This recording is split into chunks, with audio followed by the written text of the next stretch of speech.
in the sleepy village of St. Mary's Mead. A young woman's body is found in the River Mead, her dreams drowned in a staged tragedy. Suspicion falls on her lover, but Miss Jane Marple, with her sharp eyes and quiet wisdom, unravels a web of jealousy, secrets, and betrayal. From a scrap of blue fabric to a cloaked figure by the footbridge, every clue points to a hidden truth. As the river whispers its secrets, Marple sets a trap, revealing a killer driven by loyalty to fierce too. Falter. Will justice prevail, or will the river claim another soul? Dive into this chilling mystery where nothing is as it seems. Chapter 1. The Stillness of the River. The village of St. Mary's Mead drowsed in the languid warmth of a late August afternoon. Its thatched cottages and winding lanes bathed in the golden haze of summer's end. The air carried the faint scent of honeysuckle, and the only sound was the occasional trill of a black bird or the soft creak of a garden gate. By the window of her neat little cottage, Miss Jane Marple sat with her knitting, her fingers moving with the quiet precision of long habit. The click of her needles was a steady counterpoint to the stillness outside, but her sharp blue eyes, framed by delicate spectacles, missed nothing of the village's pulse. From her vantage point, Miss Marple could see the high street where Mrs. Price, the baker's wife, was sweeping her doorstep with more vigour than necessary, and young Billy Tanner, the butcher's boy, was whistling as he pushed his bicycle toward the river. It was a scene as familiar as the pattern of her lace shawl, yet something in the air felt amiss, a faint tremor of unease, like a missed stitch in her work. She paused, her needles still, and tilted her head. The village was too quiet, as if holding its breath. Her intuition was soon confirmed. A sudden stir rippled through the street. A knot of villagers gathered near the post office, their voices low but urgent. Miss Marple set her knitting aside and leaned closer to the open window. Moments later, her maid, Cherry, burst in, her cheeks flushed and her apron slightly askew. "Oh, Miss Marple, it's dreadful," Cherry exclaimed, her usual composure undone. "They've found Eliza Thorne dead, down by the river.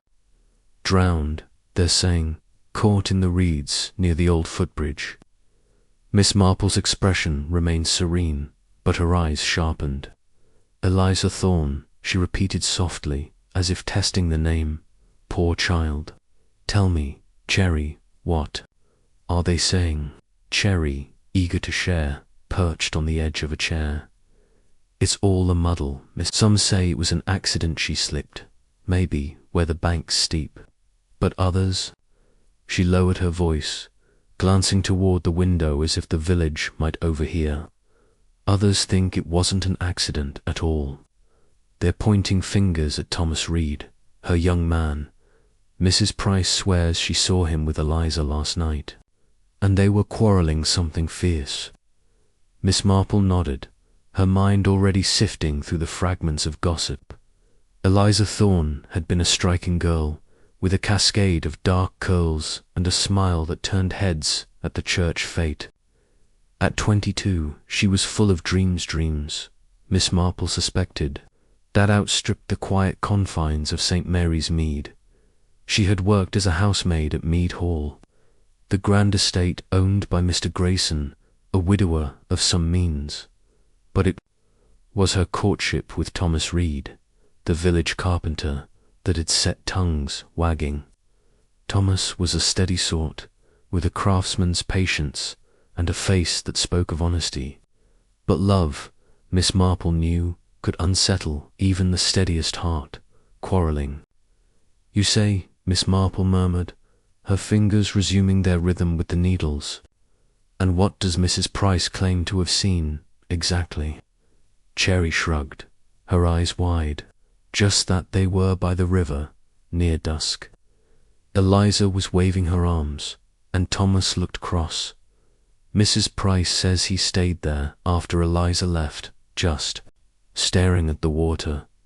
And now, with Eliza dead, she trailed off, her voice heavy with implication. Miss Marple's lips pursed slightly. Mrs. Price, she recalled, was a woman fond of drama, prone to embellishing her tales with the flourish of a born storyteller. Her sightings were often coloured by what the village wanted to believe, and the village, Miss Marple knew, loved a scandal. A young woman drowned, her lover nearby it, was a story as old as the river itself, and just as treacherous. Fetch my hat, Cherry, Miss Marple said, rising with a sprightliness that belied her years. I think a walk to the river might do me good. The path to the river mead wound past the churchyard and through a copse of willows, their branches trailing like mourners' veils in the water. By the time Miss Marple arrived, a small crowd had gathered near the footbridge, their faces a mix of shock and morbid curiosity. Constable Hurst, a young man with an earnest demeanour, was attempting to keep order, while Dr. Haydock, the village doctor, knelt by a tarp-covered shape on the bank. Miss Marple approached quietly, her presence unremarkable to those who saw only a frail old lady with a penchant for gossip. Dr. Haydock, she greeted, her voice gentle but clear. Such a tragedy. Poor Eliza. The doctor stood, brushing mud from his knees. Miss Marple, he said, his tone weary. A bad business, this. She was found this morning by old Mr. Tanner, out fishing. Body was caught in the reeds, but I can't say yet what happened. Drowning, likely, but there's bruising on her arms. I'll know more after the inquest. Miss Marple nodded, her eyes drifting to the river. The water was deceptively calm, its surface mirroring the sky, but she knew its depths hid strong currents. The footbridge, rickety and moss-slick, loomed nearby, its planks worn by years of village footsteps. She pictured Eliza here, alive and laughing, then still and silent in the water.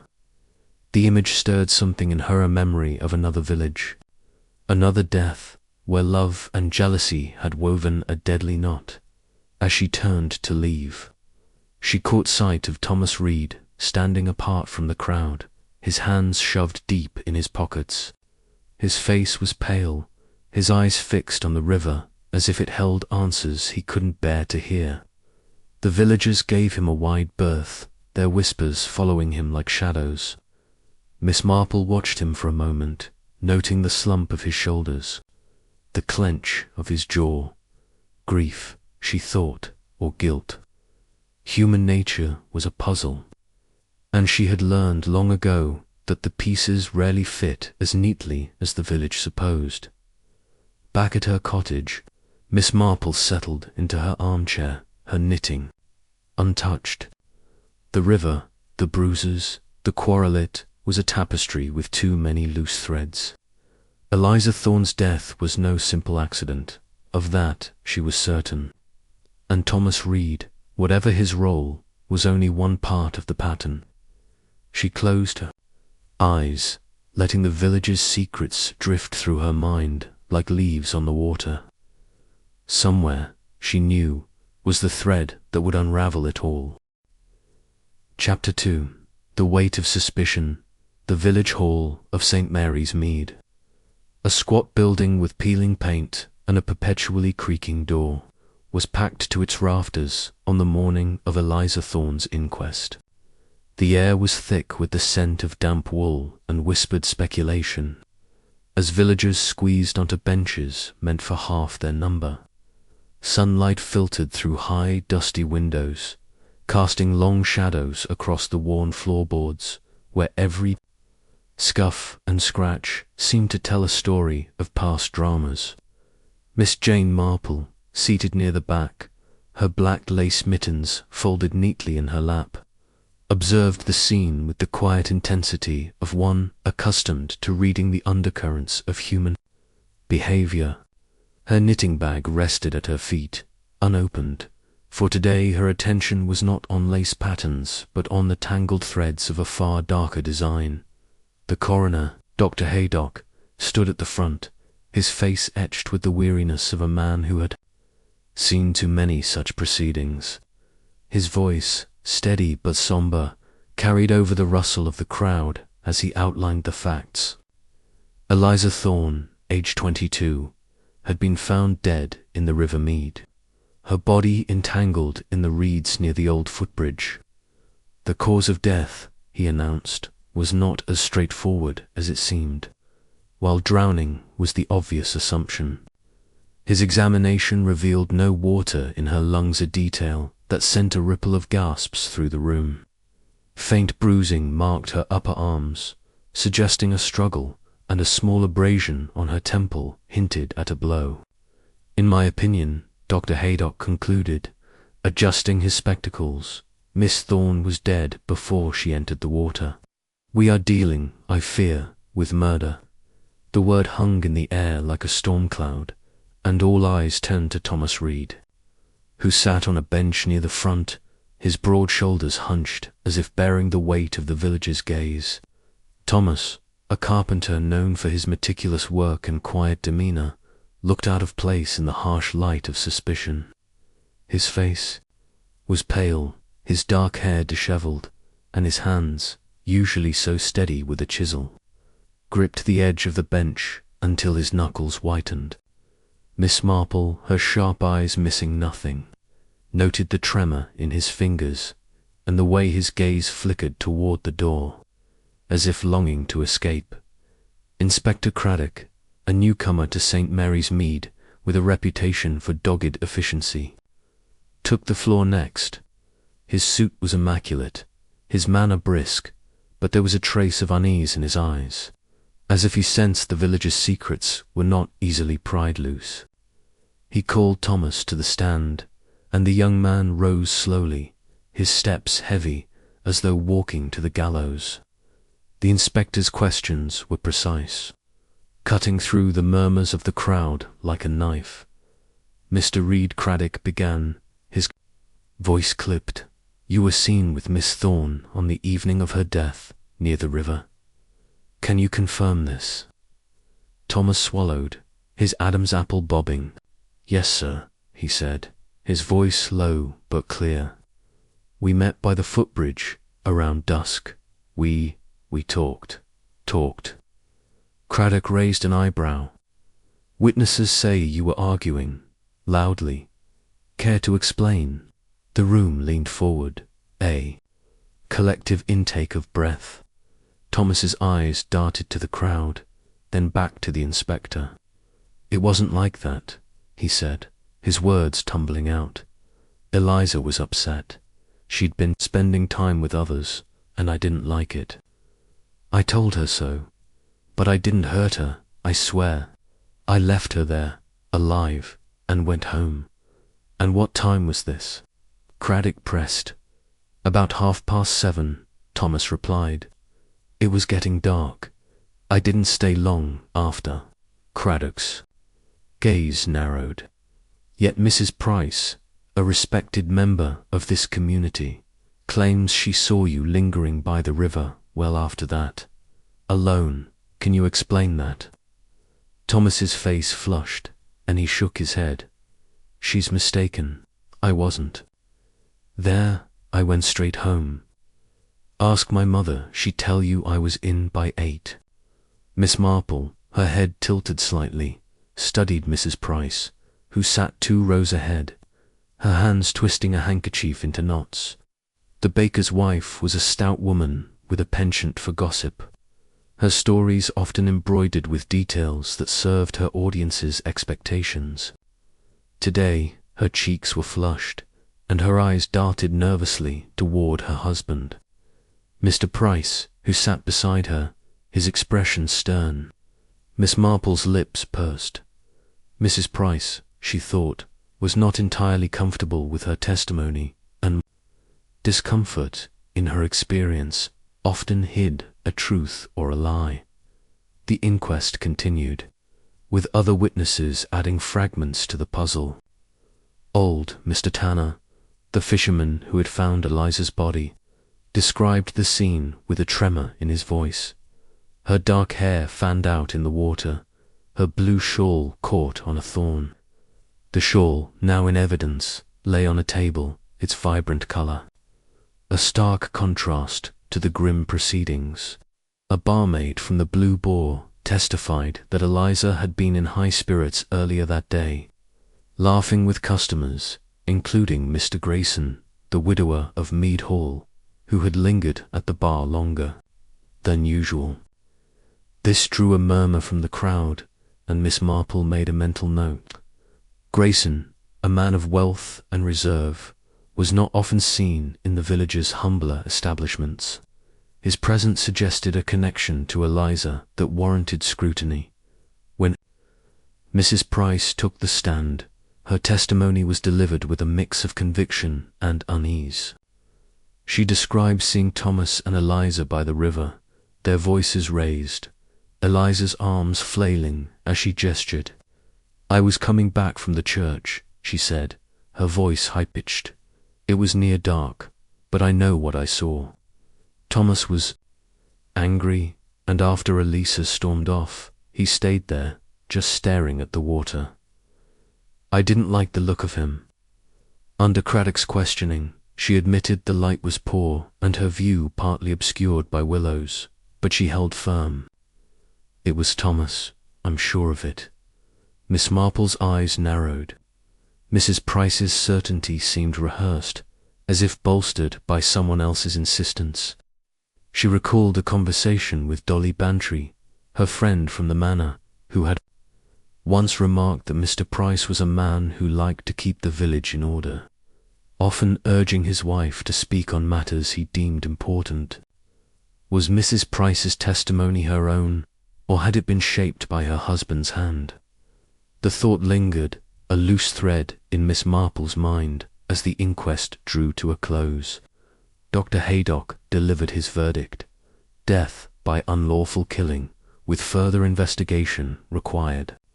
Inspector Craddock, citing the evidence against Thomas's argument with Eliza, Mrs. Price's citing, and the lack of an alibi beyond his mother's word, announced that Thomas would be detained for questioning.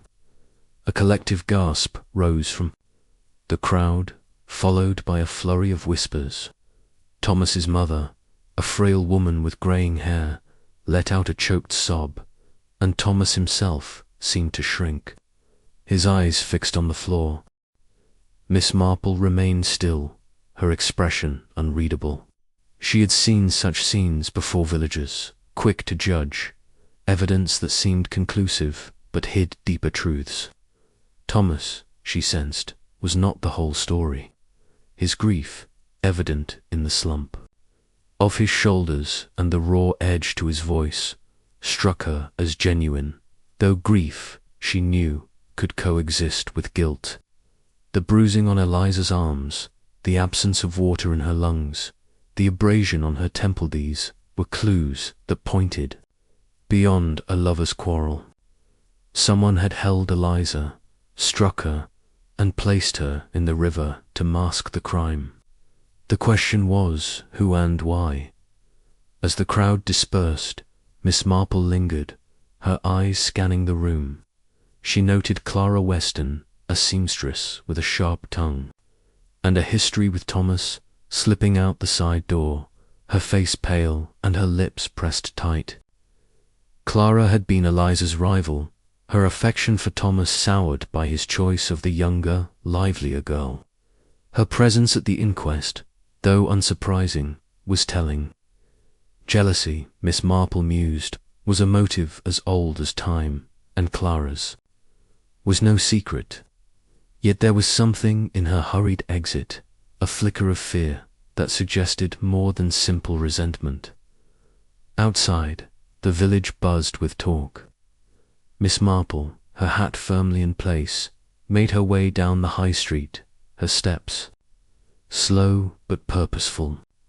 She passed the Blue Boar, where a knot of men debated Thomas's guilt over pints of ale, and the post office, where Miss Hartnell, the postmistress, was regaling a customer with her own theory that Eliza's flirtations had provoked a crime.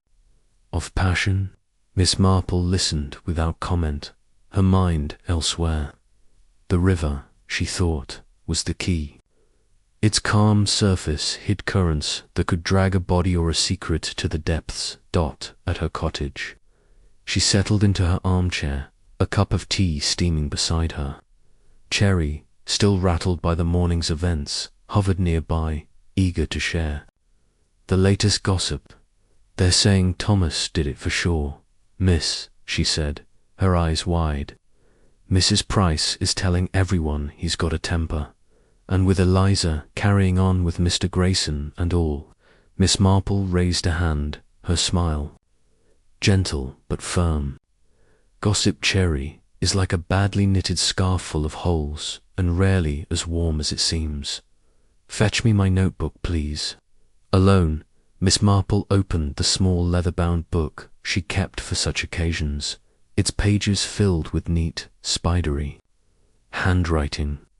She jotted down the morning's observations, the bruising, the abrasion, the shawl, Mrs. Price's nerves, Clara's haste, Grayson's presence at the Blue Boar. Each was a piece of the puzzle, but the picture remained incomplete.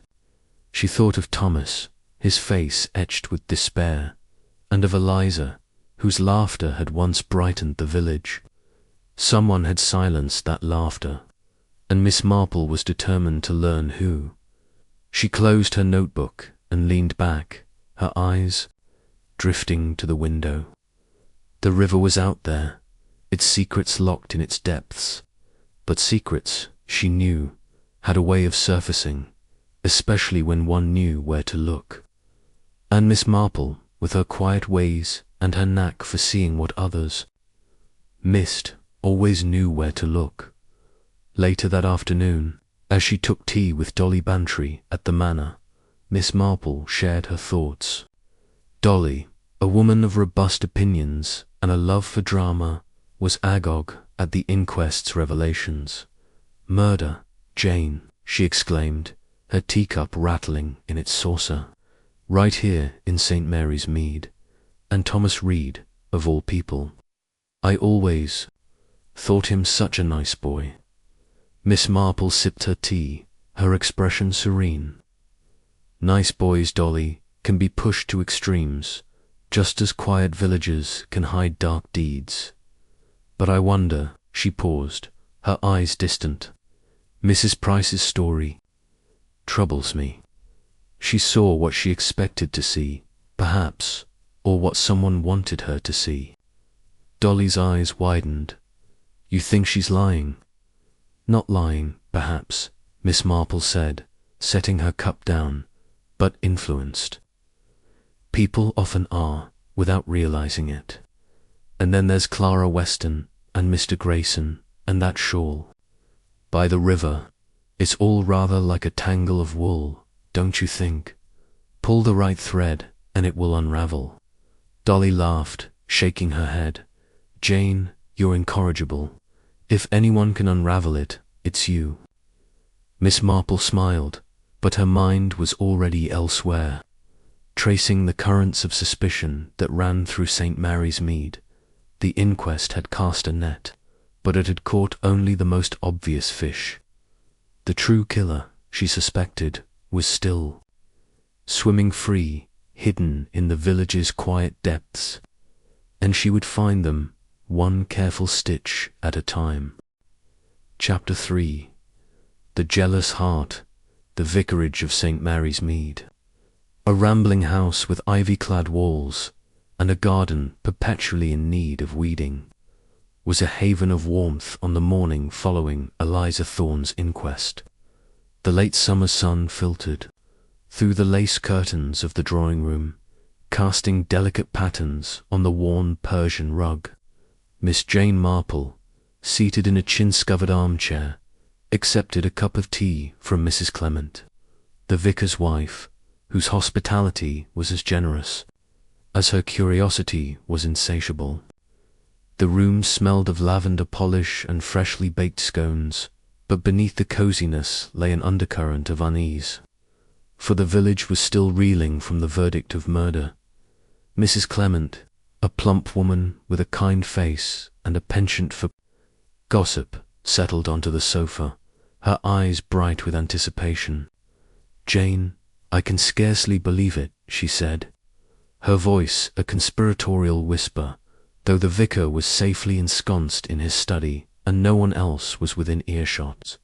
"Eliza Thorne, murdered, and poor Thomas Reed, locked up like a common criminal.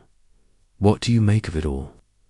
Miss Marple sipped her tea, her expression serene but her mind as alert as a bird watching a cat. "It is a sad business, Margaret," she replied, setting her cup delicately in its saucer. "But I find that sadness often hides a great deal. People are talking, I presume." "Oh, talking!" Mrs. Clement exclaimed, her hands fluttering like startled doves. "The village is positively buzzing. Everyone has a theory, and none of them agree. Some say Thomas was driven to it by Eliza's. She was a flirt, you know, always smiling at the men. Others think it's something darker, something to do with Mead Hall and Mr. Grayson. And then there's Clara Weston, who's been sharp as a thorn ever since Eliza came to the village." Miss Marple's lips twitched, the faintest hint of a smile. Mrs. Clement's chatter, though undisciplined, was a rich vein of ore, full of nuggets that a careful mind could refine. She leaned forward slightly, her blue eyes keen behind her. "Spectacles. Clara Weston, you say? I've heard her name mentioned. She and Thomas were close once, were they not?" Mrs. Clement nodded vigorously, her curls bobbing. "Oh yes. Before Eliza arrived, Clara was sweet on Thomas, and he seemed to return the feeling. They were often seen together, walking by the river or chatting at the church fete. Clara's a fine seamstress, you know, with a good head on her shoulders, but she's got a temper. When Thomas turned his eyes to Eliza, Clara was furious.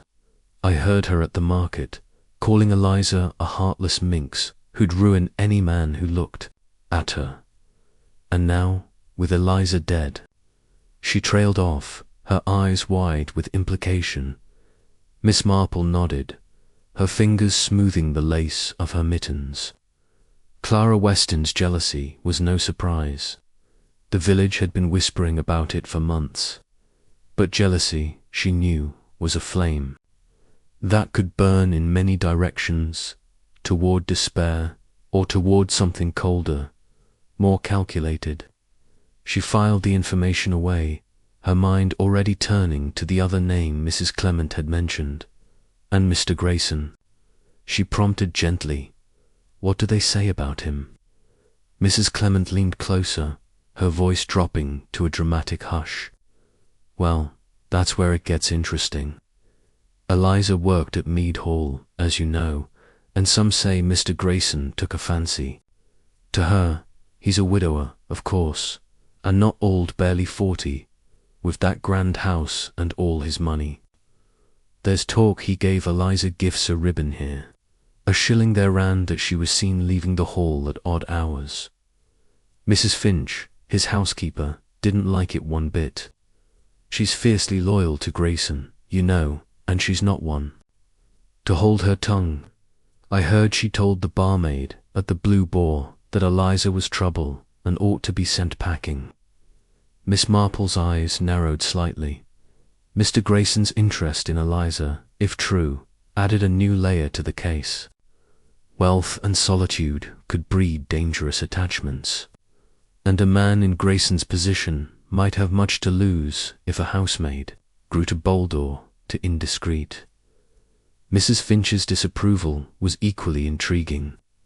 Loyalty, in Miss Marple's experience, could be a mask for other motives, and housekeepers, with their access to every corner of a household, often knew more than they let on. She set her teacup down and folded her hands. "It's curious, isn't it, How a village can see so much and yet so little, she mused. Eliza was a bright girl, full of life. Such girls often stir feelings, love, envy, fear. I wonder what she stirred in those around her. Mrs. Clement, sensing a story, pressed for more, but Miss Marple deftly steered the conversation to the vicarage garden, knowing that too much probing would make her hostess wary. As she nibbled a scone, her mind sifted through the mornings.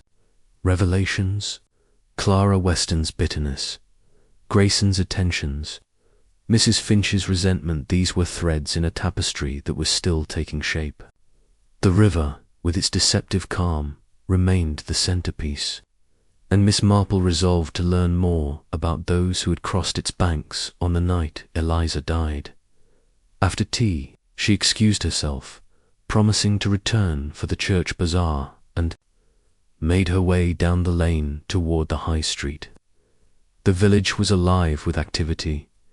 Children darted through the churchyard, their laughter a sharp contrast to the sombre mood of the adults, who gathered in knots to dissect the inquests. Findings, Miss Marple, her hat tilted against the sun, moved with the unhurried grace of one who knew haste rarely uncovered truth.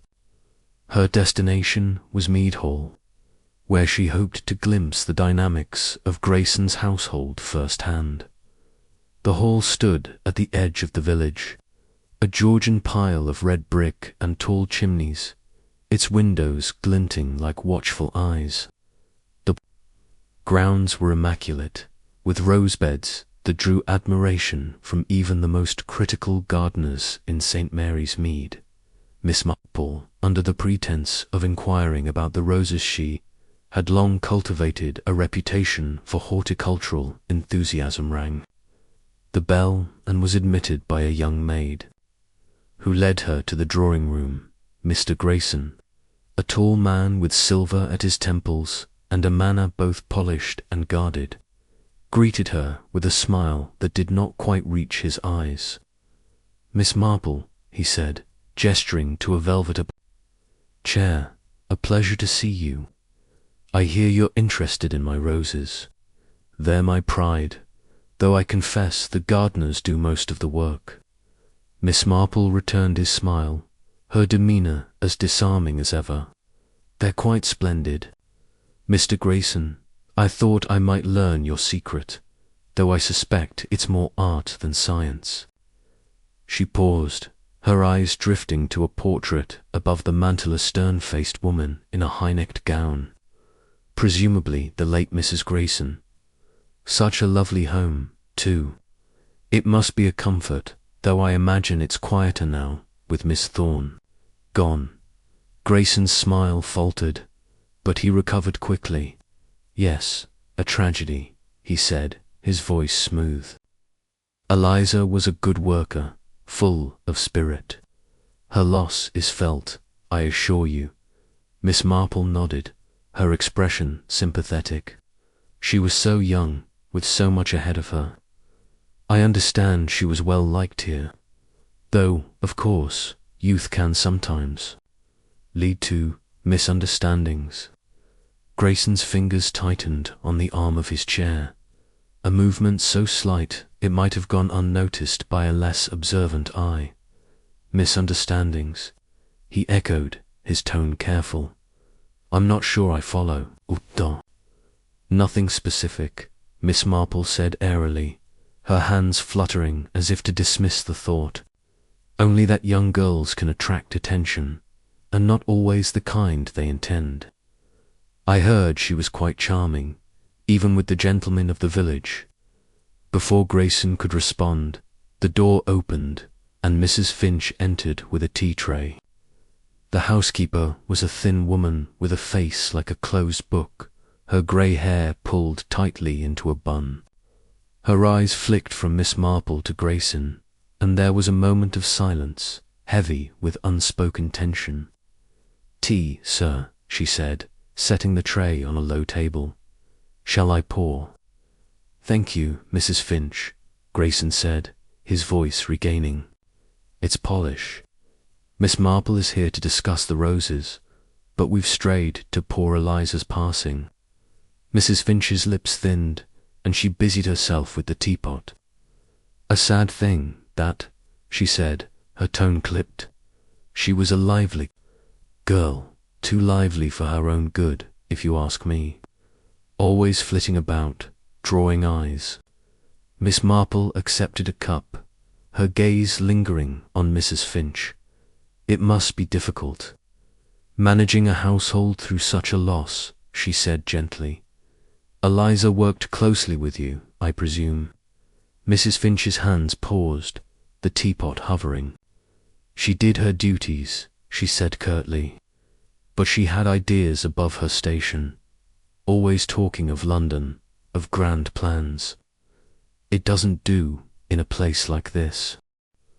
Grayson cleared his throat, a subtle signal, and Mrs. Finch retreated, her footsteps sharp against the polished floor. Miss Marple sipped her tea, her mind cataloguing the exchange. Mrs. Finch's disapproval of Eliza was palpable, but was it mere resentment of a girl's ambition or something deeper?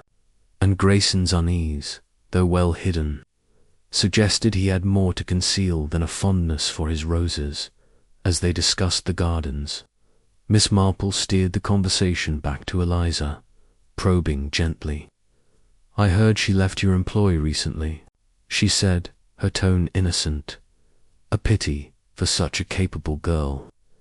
Grayson's jaw tightened, but he nodded. "She was dismissed a week ago," he admitted. "A matter of insubordination. Nothing serious, but I require discipline in my household." Miss Marple tilted her head, as if mildly curious. Insubordination, how curious. She seemed so eager to please. "It was a private matter," Grayson said, his voice firm. "I'd rather not dwell on it, given the circumstances." "Of course," Miss Marple said, her smile apologetic. "I only thought it odd, with her death so soon after. Villagers, you know, make much of such coincidences." Grayson stood, signalling the end of the visit. "Villagers do love their stories," he said, his tone light but strained. "I'm sure you understand, Miss Marple, the need to keep such matters in perspective." She rose, thanking him for his time, and allowed the maid to show her out. As she passed through the hall, she glanced at a side table, where a small vase held a ribbon blue, like the shawl found with Eliza's body. It was a common enough colour, but Miss Marple's mind tucked the detail away, a pebble in the mosaic of her thoughts. Outside, she paused by the river, which ran behind Mead Hall, its banks steep and shadowed by willows. The water was deep here, its surface a mirror for the sky, but Miss Marple knew its currents were strong enough to carry a body or a secret far from prying eyes. She walked along the path, her eyes scanning the ground, and stopped when she spotted a patch of disturbed earth, as if someone had scuffled there recently. It was near the spot where Eliza's shawl had been found, and the coincidence was not lost on her as she made her way back to the village. Miss Marple's thoughts turned to Clara Weston. The seamstress's cottage was her next stop, but she would need a pretext, perhaps a commission for a new blouse. Clara's jealousy, Mrs. Finch's disapproval, Grayson's secrets, these were pieces of a puzzle that did not yet fit, but Miss Marple, with her quiet ways and her knack for seeing the patterns in human nature, was patient. The truth, like a rose in bloom, would reveal itself in time, and she would be there to see it. Back at her cottage, she sat by the window, her knitting untouched. The village was settling into evening, the sky streaked with pink and gold, but Miss Marple's mind was far from tranquil. She thought of Eliza, her laughter silenced, and of the river, its calm surface hiding a deadly truth.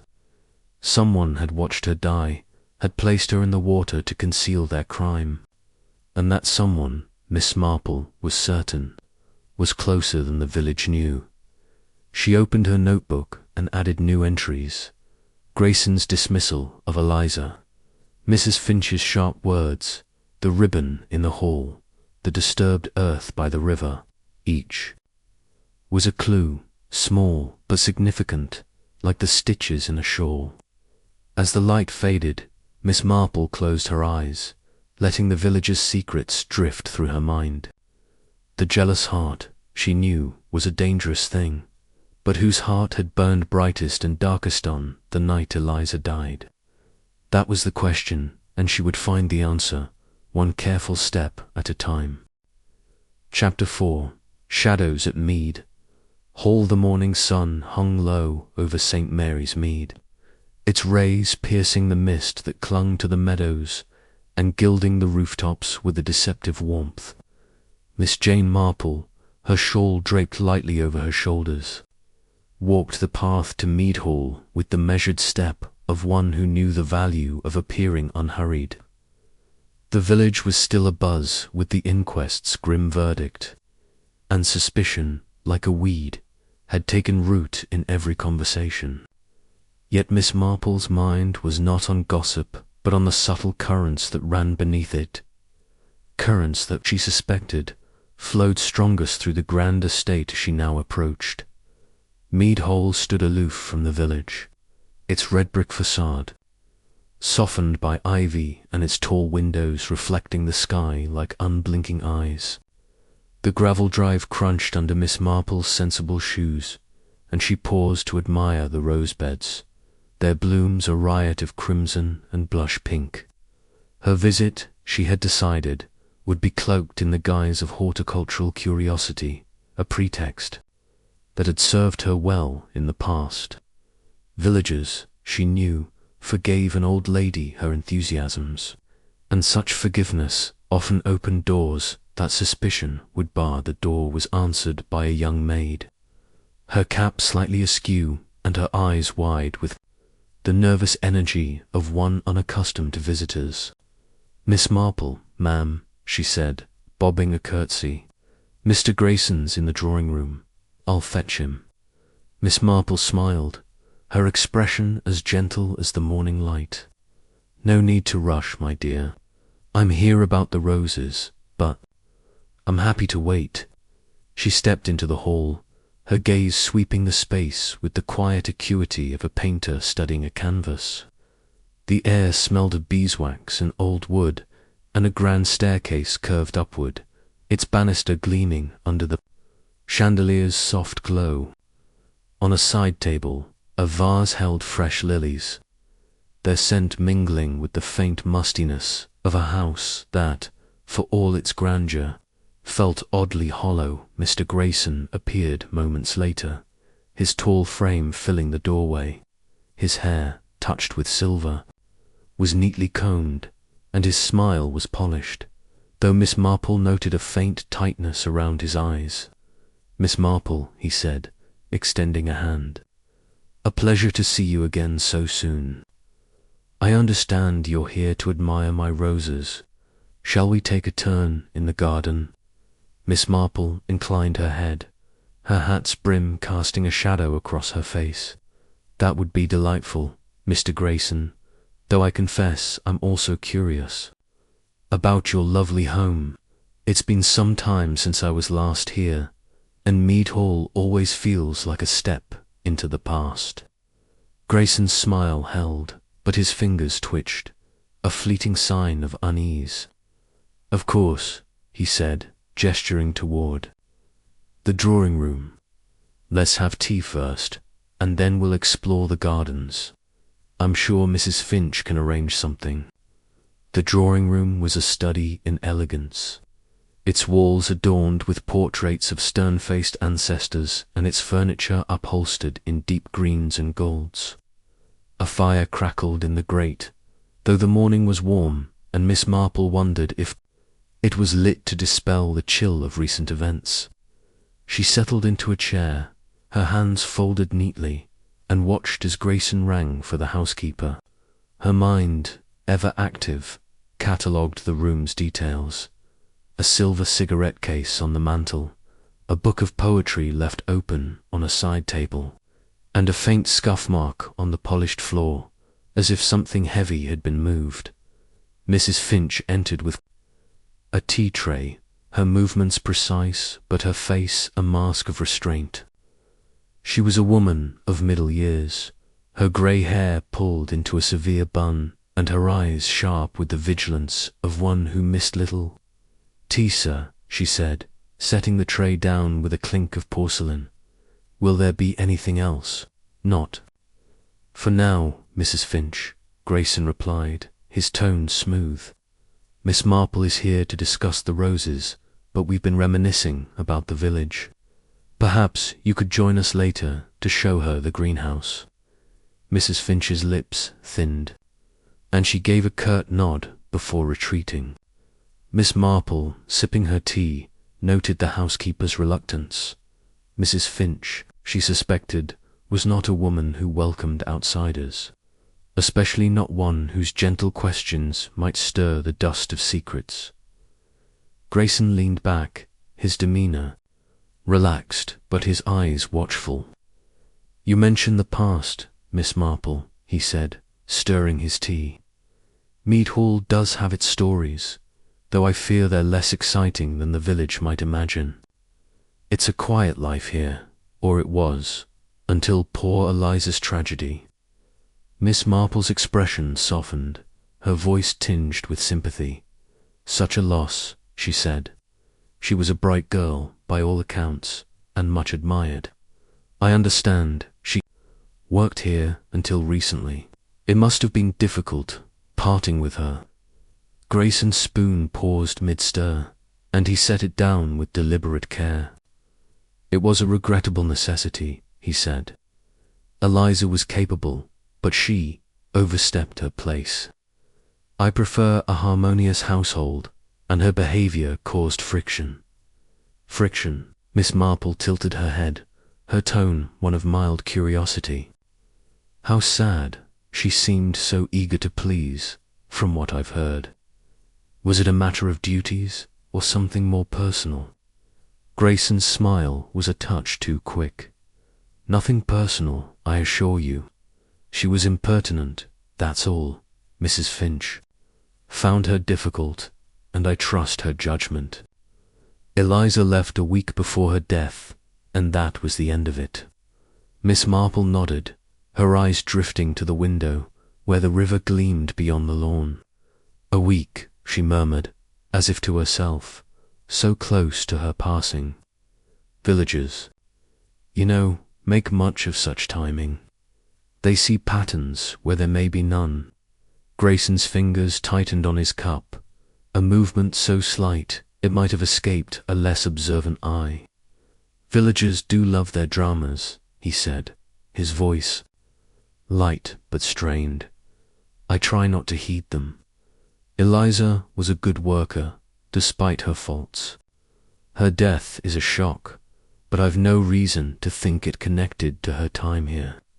Mrs. Finch reappeared, ostensibly to clear the tray, but Miss Marple sensed her timing was no coincidence.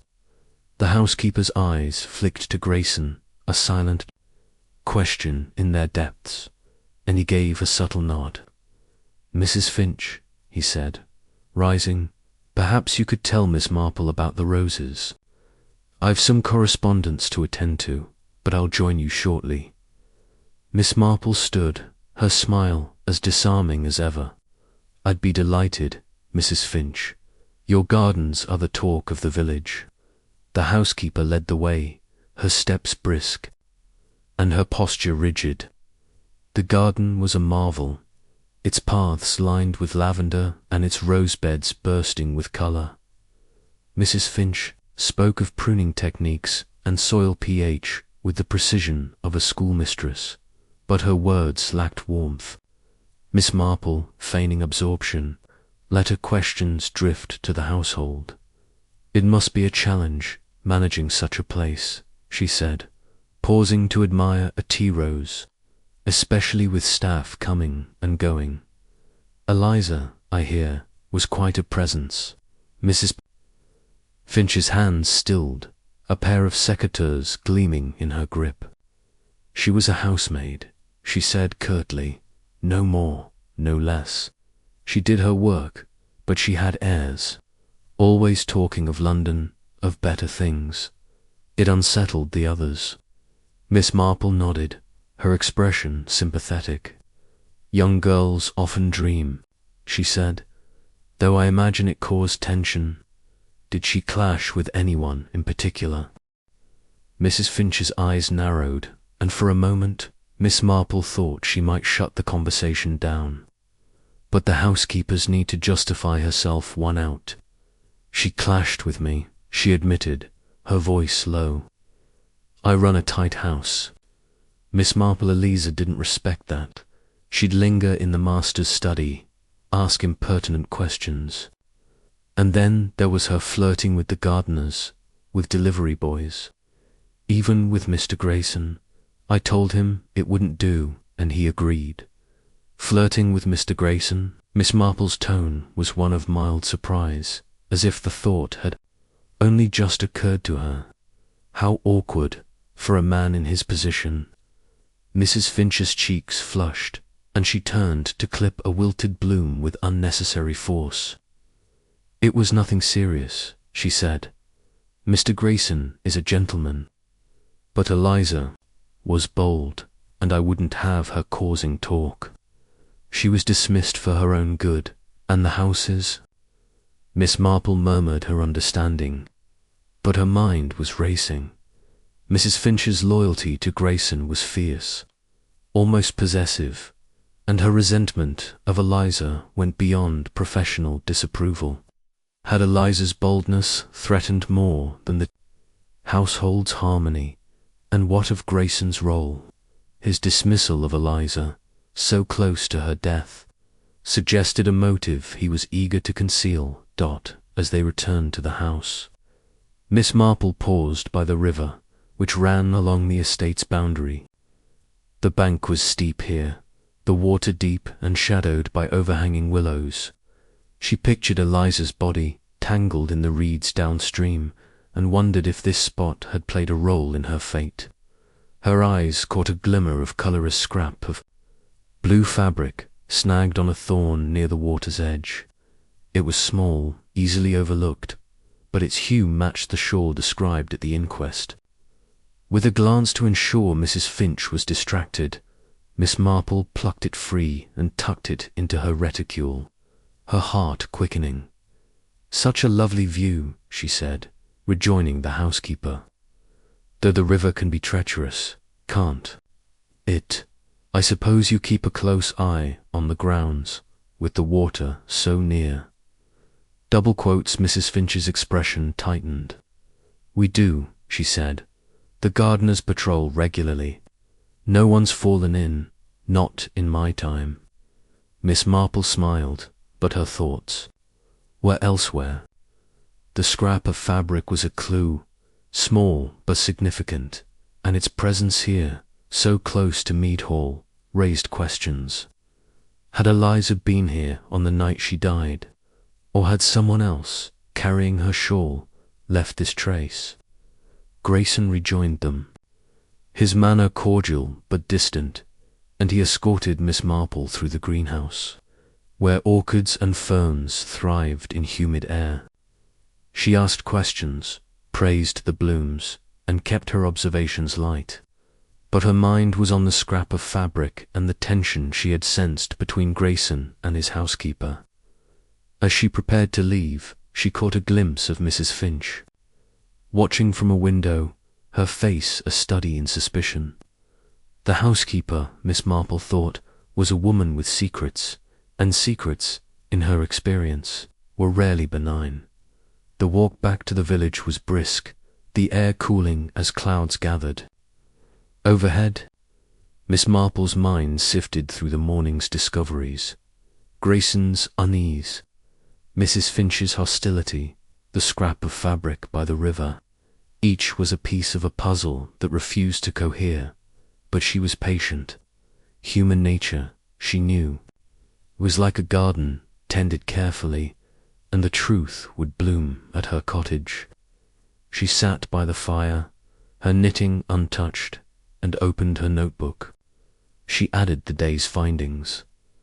Grayson's dismissal of Eliza for insubordination, Mrs. Finch's claim of her flirting, the blue fabric by the river. She thought of Clara Weston, whose jealousy was a known quantity, and of Thomas Reed, languishing under suspicion. The river, with its dark depths, was the thread that bound them all, and Miss Marple was determined to follow it. As evening fell, she lit a lamp and stared out at the village, its lights winking like stars. Somewhere, she knew, was the person who had silenced Eliza's laughter, who had placed her in the water to hide their crime. And that person, she was certain, had left traces she would find, with her quiet ways and her knack for seeing what others missed. Chapter 5. The Seamstress's Tale. The village of St. Mary's Mead woke to a sky bruised with clouds, the air heavy with the promise of rain. Miss Jane Marple, undeterred by the weather, adjusted her hat and set out for Clara Weston's cottage, her umbrella tucked under her arm like a faithful companion. The lanes were quiet, save for the occasional clatter of a milk cart or the distant bark of a dog, and the village seemed to hold its breath, as if waiting for the storm or the next revelation in Eliza Thorne's murder. Miss Marple's steps were deliberate, her mind a whirl of threads woven from the inquest, her visits to Mead Hall and the scrap of blue fabric now hidden in her reticule. Today, she hoped, Clara Weston would add another strand to the pattern. Clara's cottage stood at the edge of the village, a modest affair with a slate roof and a garden bursting with hollyhocks and foxgloves. The windows were hung with lace. Curtains, their intricate patterns, a testament to the seamstress's skill. Miss Marple, under the pretense of commissioning a blouse, knocked softly, her knock as unassuming as her demeanour. The door opened to reveal Clara, her auburn hair pinned loosely and her eyes shadowed with fatigue. She was a woman of 30, with a sharp beauty that had softened into something harder since Eliza's arrival in the village. Her apron was dusted with thread, and a needle glinted in her hand, poised as if ready to defend her solitude. "Miss Marple," Clara said, her voice polite but guarded. "I wasn't expecting visitors. Is there something I can do for you?" Miss Marple smiled, her expression as warm as a fireside. "I hope I'm not intruding, my dear. I've been meaning to order a blouse, something simple, in muslin perhaps, and everyone says your work is unmatched. Might we discuss it over a cup of tea?" Clara hesitated, her fingers tightening on the needle, but the village's code of courtesy won out. "Of course," she said, stepping aside. "Come in, I'll put the kettle on." The parlour was a study in order, its shelves lined with bolts of fabric and its tables strewn with patterns and pins. A dressmaker's dummy stood in one corner, draped in half-finished silk, and the air smelled of starch and lavender. Miss Marple settled into a chair, her eyes taking in the room's details. A photograph of Clara and Thomas Reed, taken at last year's fete, tucked behind a spool of thread, a pair of scissors, their blades gleaming, and, by the door, a pair of boots, their soles caked with dried mud. The boots, Miss Marple noted, were an anomaly in a space so meticulously kept. Clara returned with a tray, her movements precise, but her hands trembling slightly. She poured tea, the china clinking, and sat opposite Miss Marple, her posture rigid. "What sort of blouse were you thinking of?" she asked, her tone brisk. "I can show you some samples, if you like." Miss Marple waved a hand, her smile disarming. "There's no rush, my dear. I'm sure whatever you suggest will be lovely. It's such a comfort, you know, to have skilled hands in the village." Though I imagine it's been difficult with all this talk about poor Eliza Thorne. Clara's cup paused halfway to her lips, and her eyes flicked to Miss Marple, wary as a deer sensing a hunter. "It's a tragedy," she said, her voice flat, "but I don't see what it has to do with me." "Oh, nothing directly," Miss Marple said, her tone light. "Only that the village is so small, and Eliza was such a presence. Everyone seems to have a story about her. I heard you knew her through Thomas Reed, perhaps." Clara's cheeks flushed, and she set her cup down with a clatter. "I knew her," she admitted, her voice tight. "Not well. She was forward. Always laughing, always drawing attention. Thomas fell for it like a fool." Miss Marple nodded, her expression sympathetic. "Young men often do," she said. "It must have been painful seeing him turn to her. I understand you and Thomas were close once." Clara's fingers twisted a thread from her apron, and for a moment, Miss Marple thought she might shut the conversation down. But the seamstress's need to unburden herself was stronger than her caution. "We were," she said, her voice low and bitter. "I thought he cared for me. We'd talk for hours, plan a future. Then Eliza came, with her smiles and her dreams of London, and he forgot me. She took him just because she could." Miss Marple sipped her tea, her eyes never leaving Clara's face. "That must have been terribly hard," she said. "I've seen it before. You know jealousy can be a heavy burden. Did you ever speak to Eliza about it?" Clara's laugh was sharp, like the snap of scissors. Speak to her. What good would that do? She knew what she was doing. "I saw her at the fete, hanging on Thomas's arm, laughing at me. I told her once, outside the church, to leave him be. She just smirked and said he'd chosen her. I hated her for it." Miss Marple's heart quickened, but her voice remained gentle. "Hatred is a powerful thing," she said. "It can make people do what they never thought possible. You must have been so angry that night by the river." Clara's eyes widened, and she leaned back, her hands gripping the arms of her chair. "I wasn't at the river," she said, her voice rising. "I was here, working. I didn't see Eliza that night, and I didn't touch her. Is that what you think? That I killed her?" Miss Marple raised a hand, her gesture calming. "My dear, I think nothing of the sort. I only meant it's natural to feel strongly when someone hurts you. The village is full of stories, and I try to sift through them. You didn't see Eliza. Then, on the evening she died." Clara shook her head, her lips pressed tight. "No, I was here, like I said. I had a dress to finish for Miss Hartnell. You can ask her. She came by the next morning and saw it done."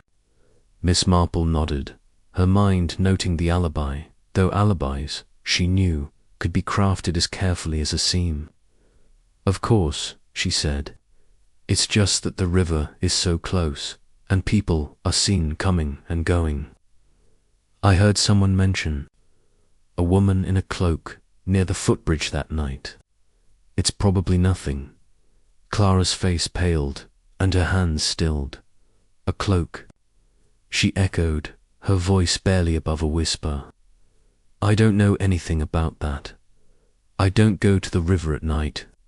It's not safe." Miss Marple smiled, her expression reassuring. "I'm sure you're right. Let's talk about that blouse, shall we? Perhaps something with a bit of lace at the collar." The conversation turned to fabrics and measurements, but Miss Marple's mind was elsewhere.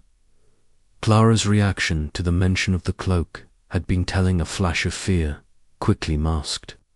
And those muddy boots, so out of place in a tidy cottage, suggested Clara had been somewhere less pristine than her parlour. The riverbank, perhaps. Miss Marple filed the thought away, along with Clara's vehement denial and her claim of an alibi. As Clara showed her samples, Miss Marple steered the talk back to the village, probing gently.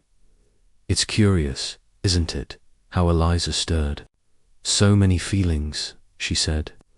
"I heard she had admirers beyond Thomas. Mr. Grayson, for instance, at Mead Hall." Clara's needle paused, and her eyes narrowed. "Grayson," she said, her tone laced with disdain. "He's a gentleman, or so he thinks. Eliza worked for him, and I heard she caught his eye. Mrs. Finch didn't like it. She's like a guard dog, that one. But Eliza, she'd flirt with anyone if it got her something. I wouldn't be surprised if she tried to charm him, too."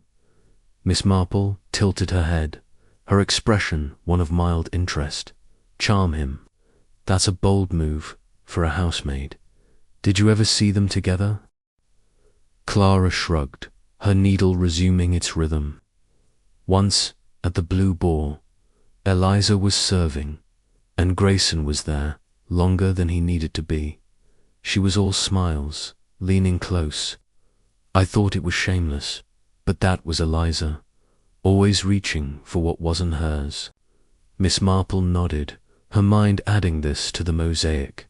Grayson's interest, confirmed by Clara and Mrs. Finch's disapproval, now a recurring theme. The seamstress's bitterness was palpable, but was it enough to drive her to murder?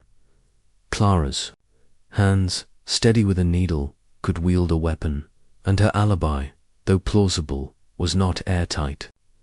Yet there was a rawness to her grief, a vulnerability that suggested she was more victim than villain, or so she wished to appear. As the visit drew to a close, Miss Marple rose, thanking Clara for her time. "You've been most kind," she said, her smile warm. "I'll think about that muslin blouse and let you know. And do take care, my dear. The village is unsettled, and it's wise to be cautious." Clara's eyes met hers, a flicker of suspicion in their depths, but she nodded.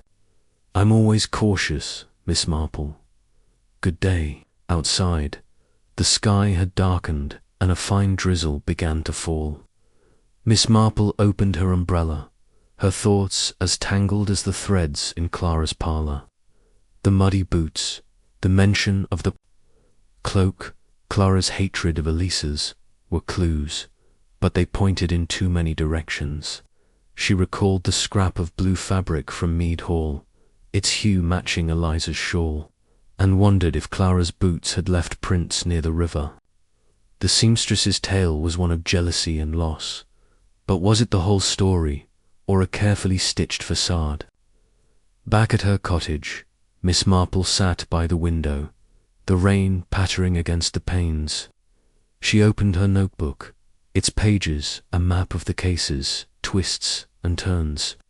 She wrote, Clara's boots, muddy, unusual for her tidy nature. Her alibi, too. Be checked with Miss Hartnell. Her fear at the mention of a cloak. Her confirmation of Grayson's interest. Each entry was a stitch, binding the case together, but the pattern was still unclear. She thought of Thomas Reed, detained and despairing, and of Eliza, whose ambition had made her a target. Clara's jealousy was a motive, but so was Grayson's. Fear of exposure and Mrs. Finch's loyalty could hide a darker purpose. The river, with its silent depths, was the key, and Miss Marple was certain it had witnessed more than the village knew. As the rain intensified, she closed her notebook and leaned back, her eyes on the storm. Human nature, she mused, was like a seam smooth on the surface, but pulled the wrong thread, and it unravelled. Clara Weston had given her a thread to pull, and Miss Marple would follow it through the village's shadows. To the truth, that evening she took tea with Dolly Bantry, who was agog at the latest rumours. Clara Weston, Jane, Dolly exclaimed, her eyes wide. They're saying she was wild with jealousy. Do you think she could have done it? Miss Marple smiled, her knitting needles clicking softly. Jealousy, Dolly, is a powerful force. But it's not the only one. Clara has her story, but so do others. It's the small things, boots, a scrap of fabric, a glance that tell the tale. Dolly laughed, shaking her head. You're impossible, Jane. But if anyone can sew this up, it's you. Miss Marple's smile widened, but her mind was already elsewhere, tracing the river's course through the village's heart. The seamstress's tale was one piece of the puzzle, but the picture was far from complete. And Miss Marple, with her quiet ways and her knack for seeing the stitches others missed, was determined to finish it. Chapter 6. A village's secrets. The drizzle that had cloaked St. Mary's Mead. The previous day had given way to a morning of fragile clarity, the sky a pale blue streaked with wisps of cloud. The village stirred slowly, its lanes damp and glistening, as if the rain had washed away some of its outward cheer but left its secrets untouched. Miss Jane Marple, her shawl draped over her shoulders and a hat firmly pinned, sat at her breakfast table, a cup of tea steaming beside a plate of untouched toast. Her notebook lay open, its pages filled with the neat, spidery handwriting that mapped the tangled threads of Eliza Thorne's murder. The inquest, Mead Hall, Clara Weston's cottage each had yielded clues, but the pattern remained elusive, like a lace design glimpsed through fog. Miss Marple's eyes, sharp behind her spectacles, lingered on her latest entries, the muddy boots in Clara's parlour, the seamstress's fear at the mention of a cloak, the scrap of blue fabric by the river near Mead Hall. These were pieces of a puzzle, but they pointed in too many directions toward Clara's jealousy. Mr. Grayson's concealed motives, Mrs. Finch's fierce loyalty, the river, with its deceptive calm, bound them all, and Miss Marple was certain it held the key to Eliza's fate. But another figure had begun to flicker in her thoughts. Billy Tanner, the butcher's boy, whose shy devotion to Eliza had been the talk of the village before Thomas Reed claimed her heart. Billy, she recalled, was often seen by the river, his bicycle propped against a willow as he watched the water roar. Perhaps Eliza herself, rising from the table. Miss Marple resolved to speak with Billy. Young men, she knew, could be swayed by love as easily as by anger, and Billy's quiet nature might hide a depth of feeling that the village had overlooked. She donned her coat, tucked her notebook into her reticule, and stepped into the morning, her steps as purposeful as the ticking of a clock. The high street was coming to life, with shopkeepers sweeping their doorsteps and children darting toward the schoolhouse. Miss Marple nodded to Miss Hartnell, the postmistress, who was regaling a customer with her latest theory about Thomas Reed's guilt, and paused to exchange pleasantries with Mrs. Price, whose nervous glance suggested she was still uneasy about her inquest testimony. The baker's wife, Miss Marple noted, was quick to change the subject, her hands twisting her apron as she spoke of the weather. Influence, Miss Marple thought, could be a subtle force, and Mr. Price's shadow loomed large over his wife's words. The butcher's shop, a sturdy building with a red and white awning, stood at the corner of the high street. Its windows displayed cuts of meat arranged with care, and the air carried the faint tang of sawdust and iron. Inside, Mr. Tanner, a burly man with a ruddy face, was sharpening a cleaver, while Billy, his son, wrapped a parcel of chops for a customer. Billy was a lanky youth of 18, with sandy hair and a scattering of freckles that gave him a boyish air. His eyes, however, held a quiet intensity, and Miss Marple, watching from the doorway, saw a flicker of melancholy as he worked. "Good morning, Mr. Tanner," she said, stepping inside. "I thought I'd stop by for some sausages. Your wife's recipe is quite the talk of the village. And perhaps a word with Billy, if he's not too busy." Mr. Tanner grinned, wiping his hands on his apron. "Sausages it is, Miss Marple. Billy, see to the lady. He's a good lad, though he's been moping lately. Young love, I reckon." Billy flushed, his hands fumbling with the parcel. "I'm not moping, da," he muttered, then turned to Miss Marple, his expression wary. "What can I do for you, ma'am?" Miss Marple smiled, her demeanor as soothing as a lullaby. "I'd like a dozen of those sausages, Billy, and perhaps a chat. I'm sure you're busy, but I won't keep you long. Shall we step outside?" Billy glanced at his father, who nodded, and followed Miss Marple to the shop's small courtyard, where a bench overlooked a patch of herbs. The air was cool, and the distant murmur of the river reached them, a reminder of the tragedy that hung over the village. Miss Marple settled onto the bench, her reticule in her lap, and gestured for Billy to join her. "You've heard about poor Eliza Thorne, I'm sure," she began, her voice gentle. "Such a sad thing for someone so young." "I understand you knew her, Billy. She was a bright girl, wasn't she?" Billy's cheeks reddened, and he stared at his hands, which twisted a bit of string from his apron. She was," he said, his voice low. "Everyone liked Eliza. She was kind, always had a smile, even for me." Miss Marple nodded, her eyes soft but watchful. "That's what I've heard.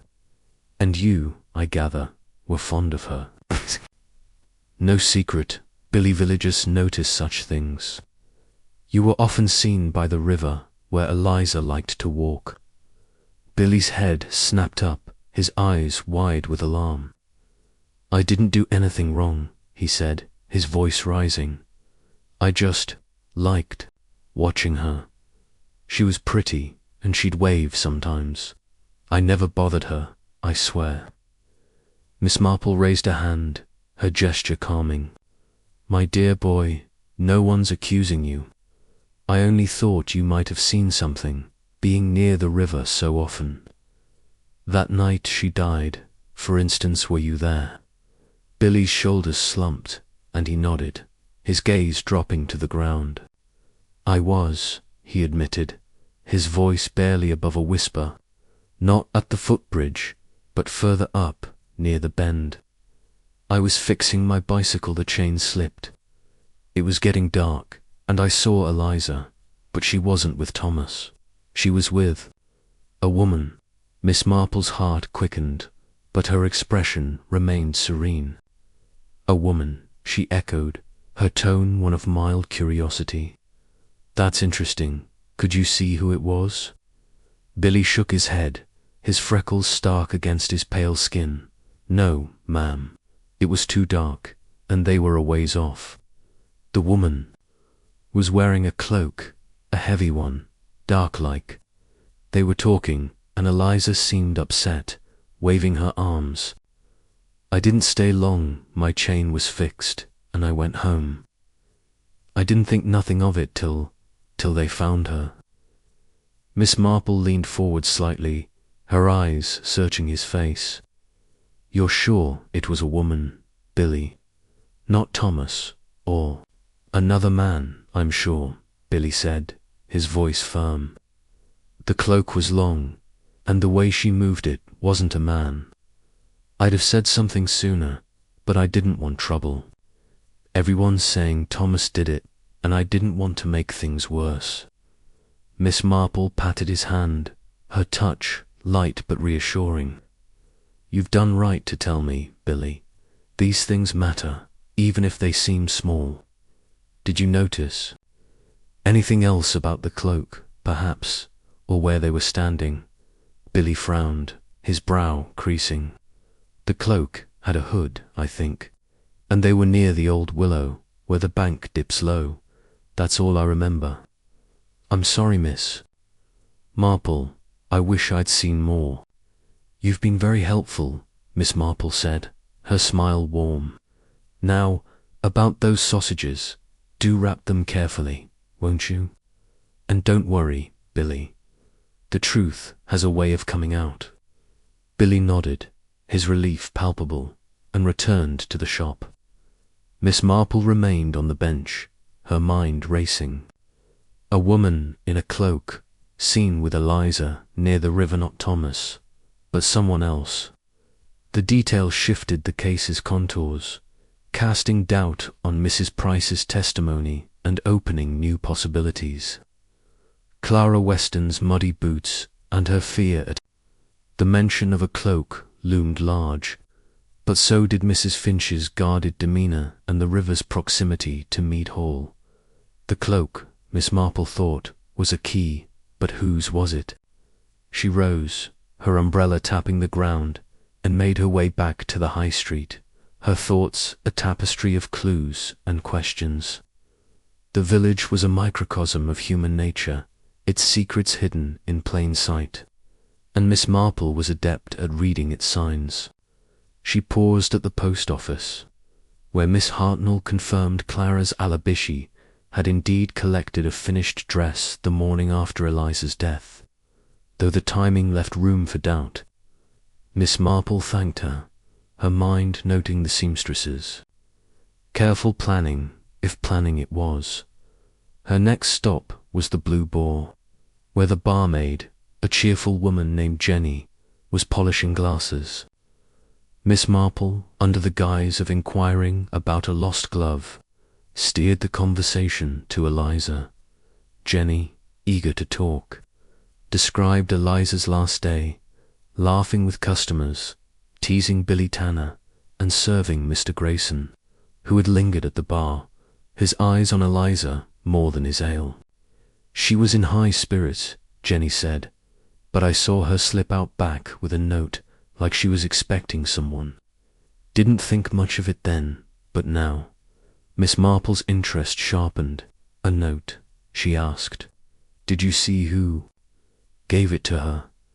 Jenny shook her head. No, ma'am. It was busy, and I was serving. Could have been anyone, a customer, or someone who slipped in.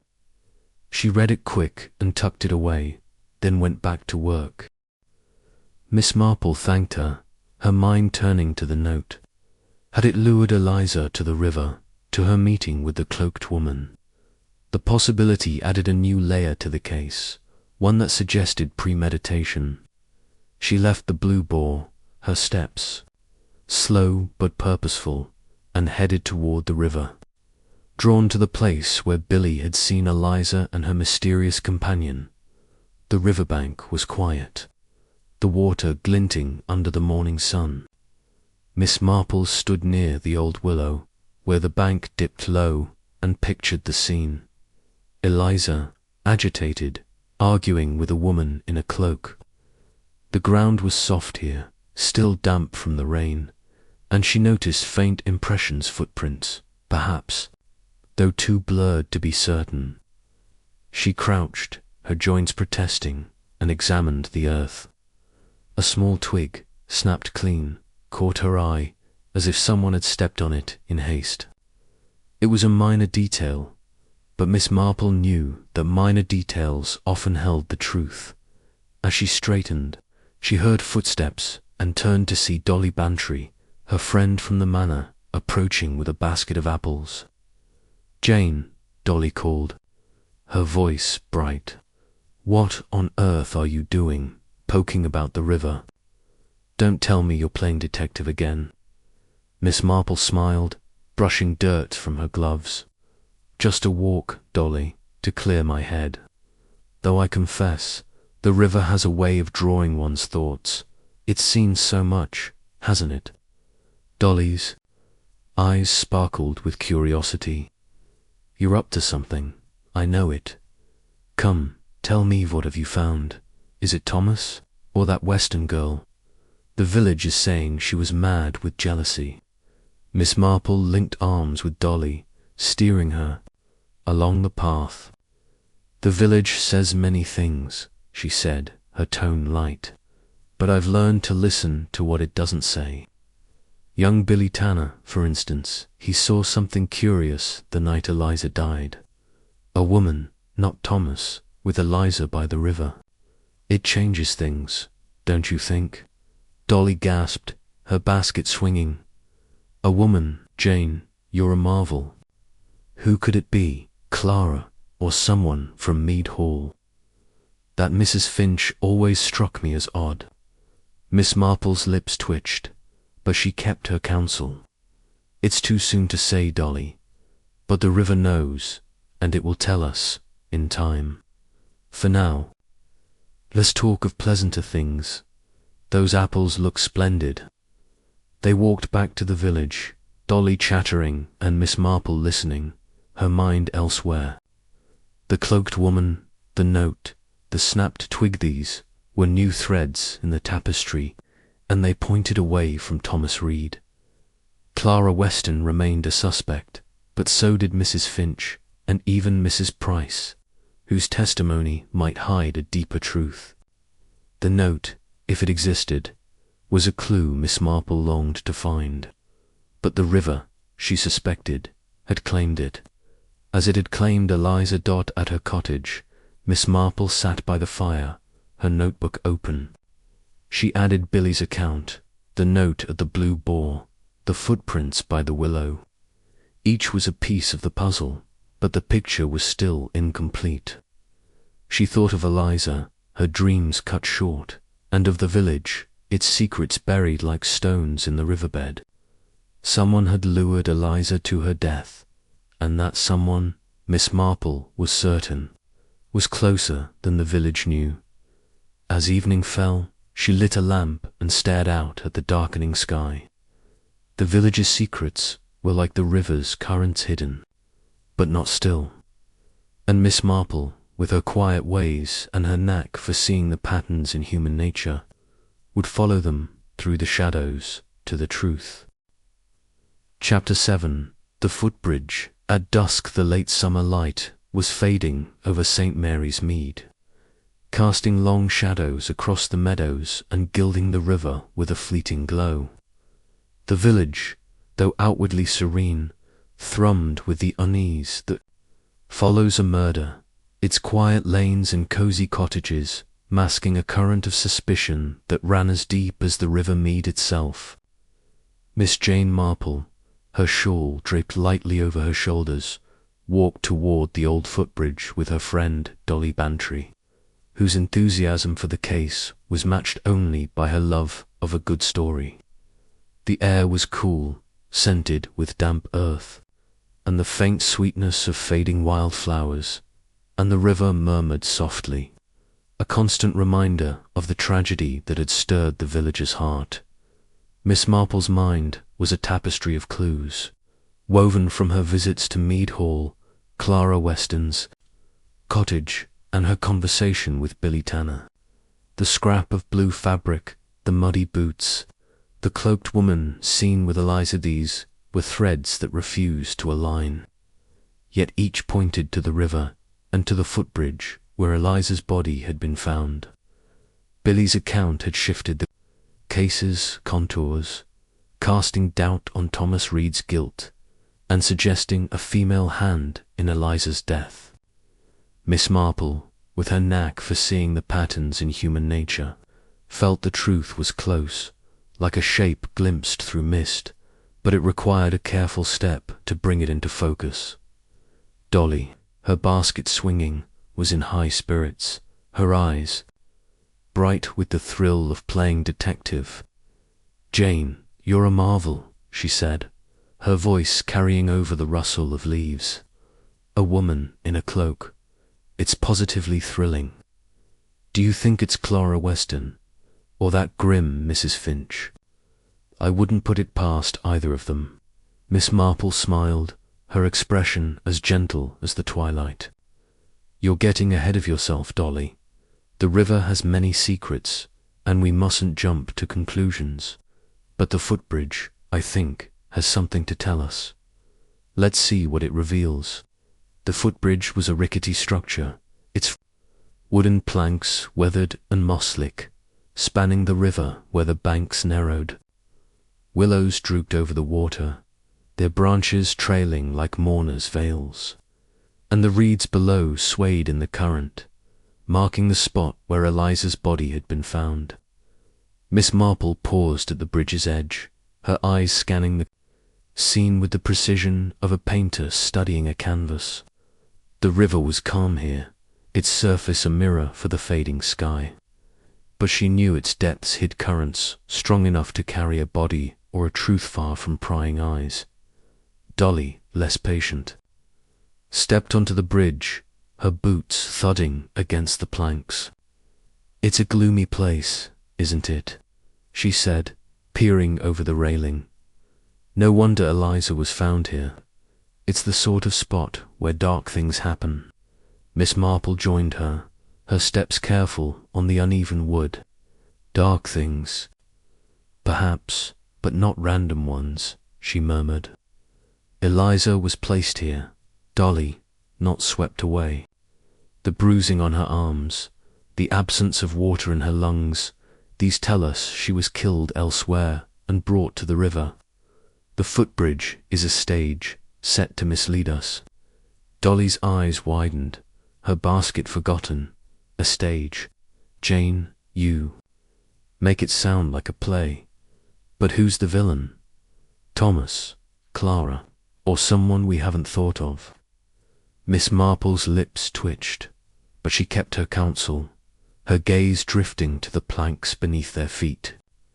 The wood was worn, its grain etched with years of village footsteps, but her eyes caught a faint marker scuff, deeper than the rest, as if something heavy had been dragged across it. She crouched, her joints protesting, and traced the mark with a gloved finger. It was irregular, smeared with a trace of mud, and it ran toward the bridge's far side, where the banks sloped steeply to the water. "Look at this, Dolly," she said, her voice low, a mark fresh enough to stand out. "It suggests something. Someone was moved here, perhaps in haste." Dolly knelt beside her, her enthusiasm undimmed by the grim implication. "Good heavens, Jane. You think Eliza was dragged across the bridge? That's ghastly, but it proves she was murdered, doesn't it? It proves someone wanted her found in the river," Miss Marple corrected, rising with a grace that belied her years. "The question is why?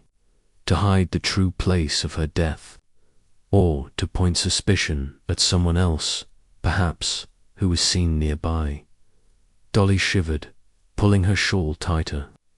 "It's too clever for my liking. But you're right, it's deliberate.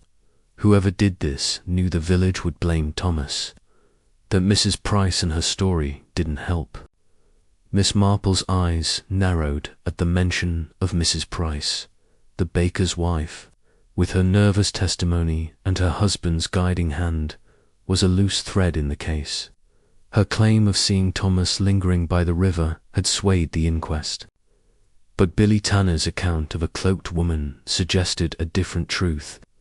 Miss Marple resolved to speak with Mrs. Price again, but first, the footbridge demanded her attention. She crossed to the far side, where the bank was overgrown with nettles and the ground soft from recent rain. The reeds here were trampled, a detail she had overlooked in her earlier visits, and a small stone, dislodged from the earth, lay half buried in the mud.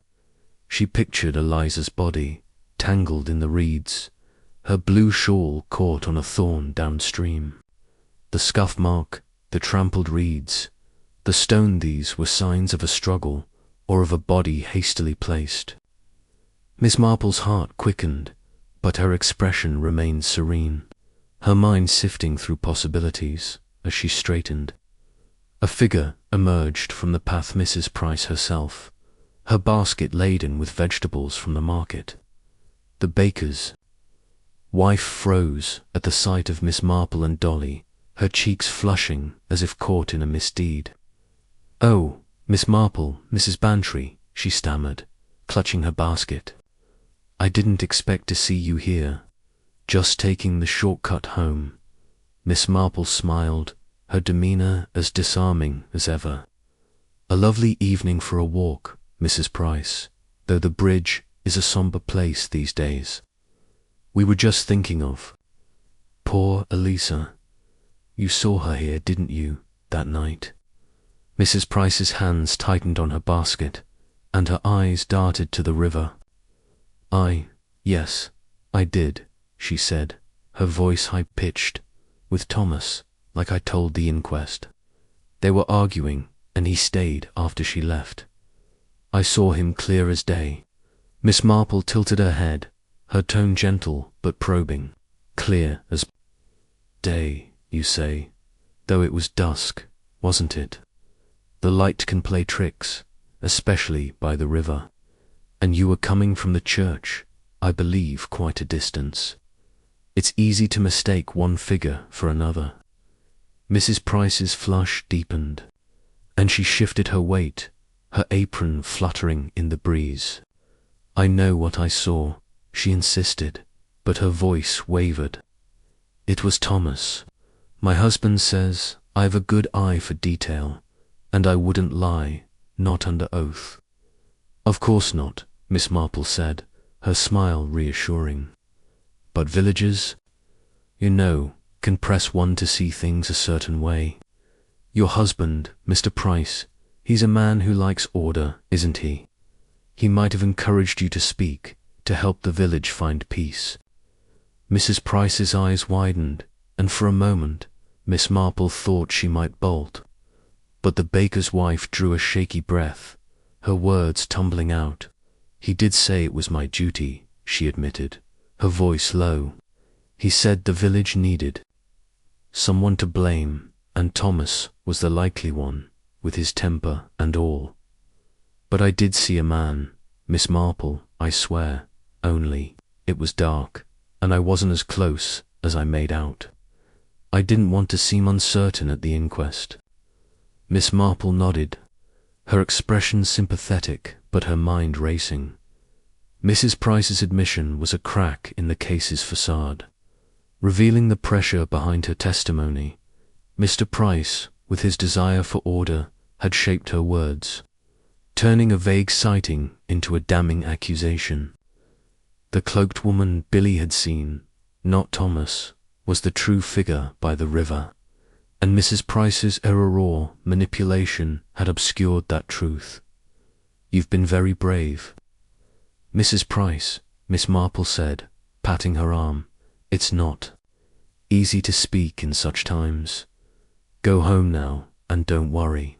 The truth will come out, as it always does." Mrs. Price nodded, her relief palpable, and hurried away, her basket swinging. Dolly, who had listened in silence, turned to Miss Marple, her eyes wide. "Jane, you're a genius." She as good as admitted she wasn't sure. "Does this mean Thomas is innocent?" "It means the case is not as simple as the village thinks," Miss Marple replied, her gaze returning to the bridge.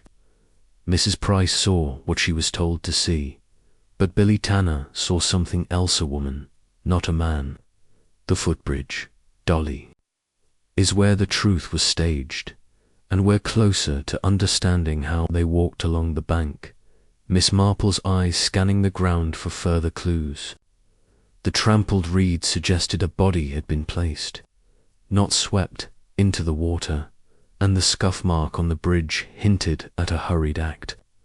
She thought of the bruising on Eliza's arms, the abrasion on her temple, signs of a struggle, perhaps, or of a body gripped and struck before being moved. The cloaked woman, she suspected, was the key, but her identity remained a shadow as they neared the village. Miss Marple paused by a cluster of wildflowers, their petals drooping in the dusk. She recalled the note Jenny had mentioned at the Blue Boar, the one Eliza had received before slipping out. Had it lured her to the river, to her meeting with the cloaked woman. The possibility suggested a plan, not a crime of passion, and it widened the circle of suspects. Clara Weston, with her muddy boots and bitter heart, was a likely candidate. But Mrs. Finch's loyalty to Grayson and Grayson's own secrets could not be dismissed. Even Mrs. Price, under her husband's sway, might know more than she let on. Back at her cottage, Miss Marple sat by the fire, her knitting untouched. The rain had returned, a soft patter against the windows, and the village was settling into night. She opened her notebook, its pages a chronicle of the case's twists, the scuff mark on the bridge, the trampled reeds, Mrs. Price's wavering testimony, the cloaked woman.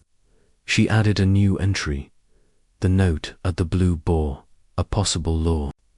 Each was a stitch in the tapestry, but the design was still incomplete. She thought of Eliza, her laughter silenced, and of Thomas, bearing the weight of a villager's suspicion. The footbridge, she knew, was more than a place, it was a symbol of the lies that had been woven around Eliza's death. Someone had crossed it, carrying a body or a secret, and that someone had left traces. Miss Marple's mind turned to the cloaked woman, her hooded figure a spectre in Billy's memory. Clara, Mrs. Finch, or another, yet unseen. As the fire crackled, Miss Marple leaned back, her eyes on the flickering flames. Human nature, she mused, was like the river-calm on the surface, but with currents that could pull one under. The footbridge had shown her those currents, and she would follow them through the village's dusk. To the truth, that evening, Dolly telephoned, her voice bubbling with excitement. "Jane, I can't stop thinking about that bridge. You've got something, I know it. What's next? Are you going after Clara or Grayson?" Miss Marple chuckled, her needles clicking softly. "Patience, Dolly. The case is like a garden, it needs tending, not rushing. The footbridge has spoken, but there are other voices to hear. Tomorrow, I think, I'll pay another visit to Mead Hall. Mrs. Finch, in particular, interests me." Dolly gasped. "Mrs. Finch.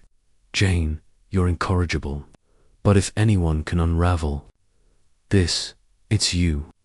Miss Marple's smile widened, but her thoughts were already elsewhere, tracing the river's course through the village's heart.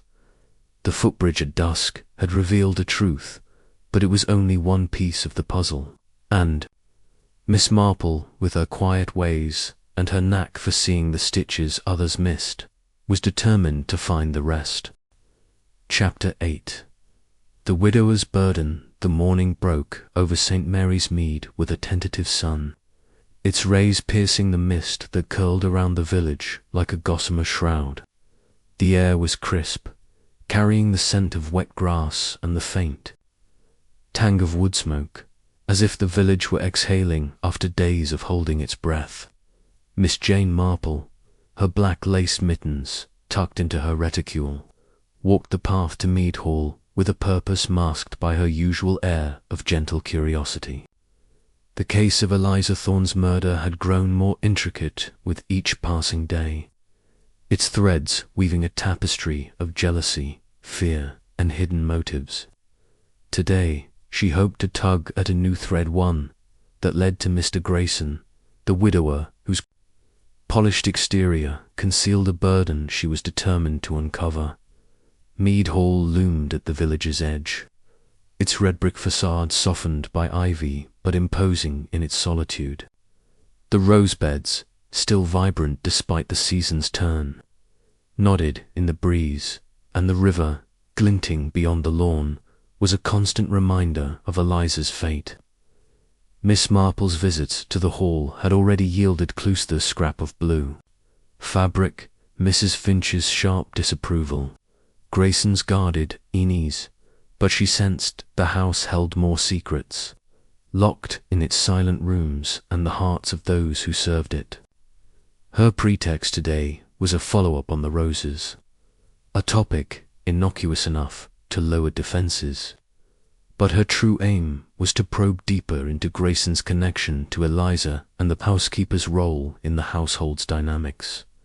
The door was answered by the same young maid, her cap straighter this time, but her eyes still wide with the wariness of youth. "Miss Marple, ma'am," she said, bobbing a curtsy.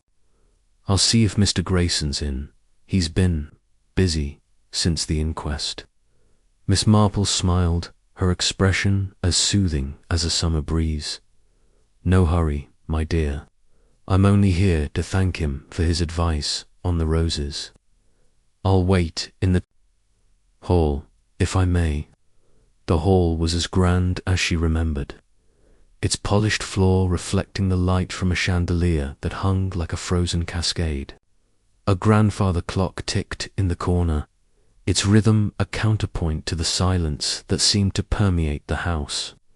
Miss Marple's eyes roamed, noting a new detail, a small key half hidden beneath a vase of dahlias on the side table. It was an odd place for such an item, and she wondered what lock it might fit: a drawer, a desk, or something more clandestine. She resisted the urge to touch it, knowing observation was often more revealing than action. Mr. Grayson appeared, his tall frame filling the doorway, his smile as polished as the silver cigarette case he carried. "Miss Marple," he said, his voice warm but measured, "back so soon. I trust the roses are thriving under your care." "They're a credit to your gardeners," Miss Marple replied, her tone light.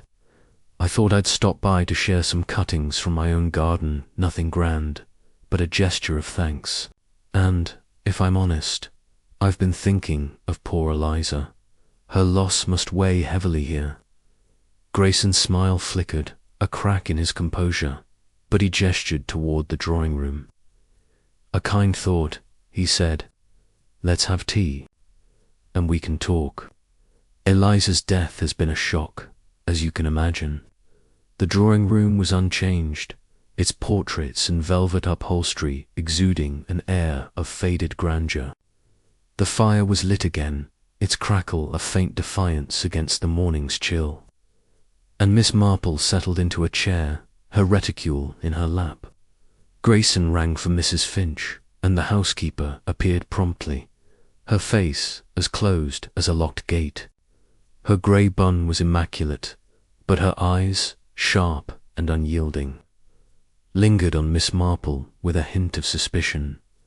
"Tea, Mrs. Finch," Grayson said, his tone brisk. "And perhaps some of those biscuits you made yesterday.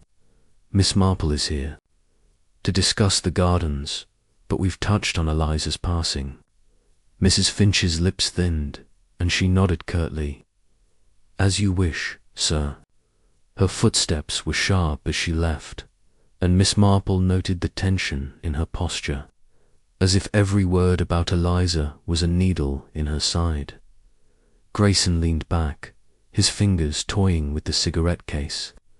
"You're right, Miss Marple," he said, his voice low. "Eliza's death has cast a shadow. She was a lively girl, perhaps too lively for a place like this. Her dismissal was unfortunate, but necessary. I hope the village doesn't think ill of me for it." Miss Marple tilted her head, her expression one of gentle concern. "Villagers, Mr. Grayson, think what they will," she said, "but I've heard whispers that Eliza's dismissal was more than a matter of discipline. Some say she knew something that made her bold, perhaps even reckless." Grayson's hand stilled, and for a moment the room seemed to hold its breath. "Whispers," he said, his voice tight. "The village loves its stories. Eliza was impertinent, nothing more. She asked for favors, money, time off that I couldn't grant. I dismissed her to keep the peace, not because of any secrets." Miss Marple nodded, her eyes soft but searching. "Of course, though it's curious, isn't it, how close her dismissal came to her death?" "A week, you said?" And with her working so closely with you, she must have seen things, heard. Things housemaids, you know, are often privy to more than their employers realize. Grayson's jaw tightened, and he rose to pace, a movement that betrayed his unease. If you're suggesting Eliza was involved in something improper, you're mistaken, he said, his tone sharp. She was a servant, nothing more.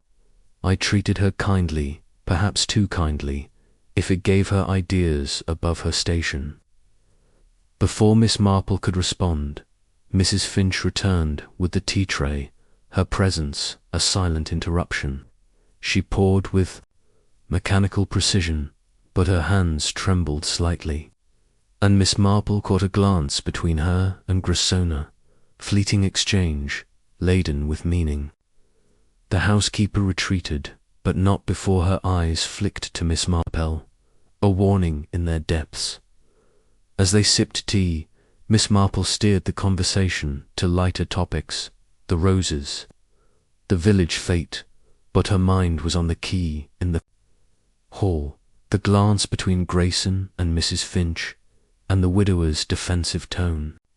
She decided to press further, cloaking her probe in the guise of village gossip. "It's a pity, isn't it, how talk spreads," she said, setting her cup down. "I heard at the Blue Boar that Eliza was seen with you there, lingering longer than a housemaid might, and then there's talk of a note slipped to her that day. Villagers, you know, make much of such things." Grayson's face paled, and he set his cup down with a clink. "A note," he echoed, his voice strained. "I know nothing of that. As for the Blue Boar, I was there on business, and Eliza served me, as she did everyone. If people saw more, they're imagining it. I'm a widower, Miss Marple, not a fool."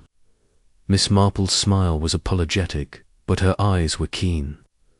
"Of course, Mr. Grayson, I only mention it because the village is so quick to judge, and with Eliza's death, so sudden, people look for reasons. A note, a meeting by the river, it all adds to the mystery." Grayson stood, his composure fraying. "There's no mystery here," he said, his voice rising. "Eliza was killed, yes, but not by me. I had no reason to harm her. If you'll excuse me, I have matters to attend to." Miss Marple rose, her demeanor unruffled. "I've taken too much of your time," she said. "Thank you for the tea, and for indulging an old lady's curiosity. I'll see myself out." She paused in the hall, her eyes falling again on the key beneath the vase. The maid was nowhere in sight, and Mrs. Finch's footsteps echoed from the kitchen. With a swift movement, Miss Marple slipped the key into her reticule, her heart quickening. It was a risk, but one she deemed necessary. A key, she knew, could unlock more than a door. It could unlock a secret. Outside, she walked to the riverbank, where the water flowed dark and silent behind Mead Hall. The spot where she had found the blue fabric was unchanged, the thorn still, sharp against the willow's bark. She pictured Eliza here, alive and arguing, perhaps with the cloaked woman Billy had seen.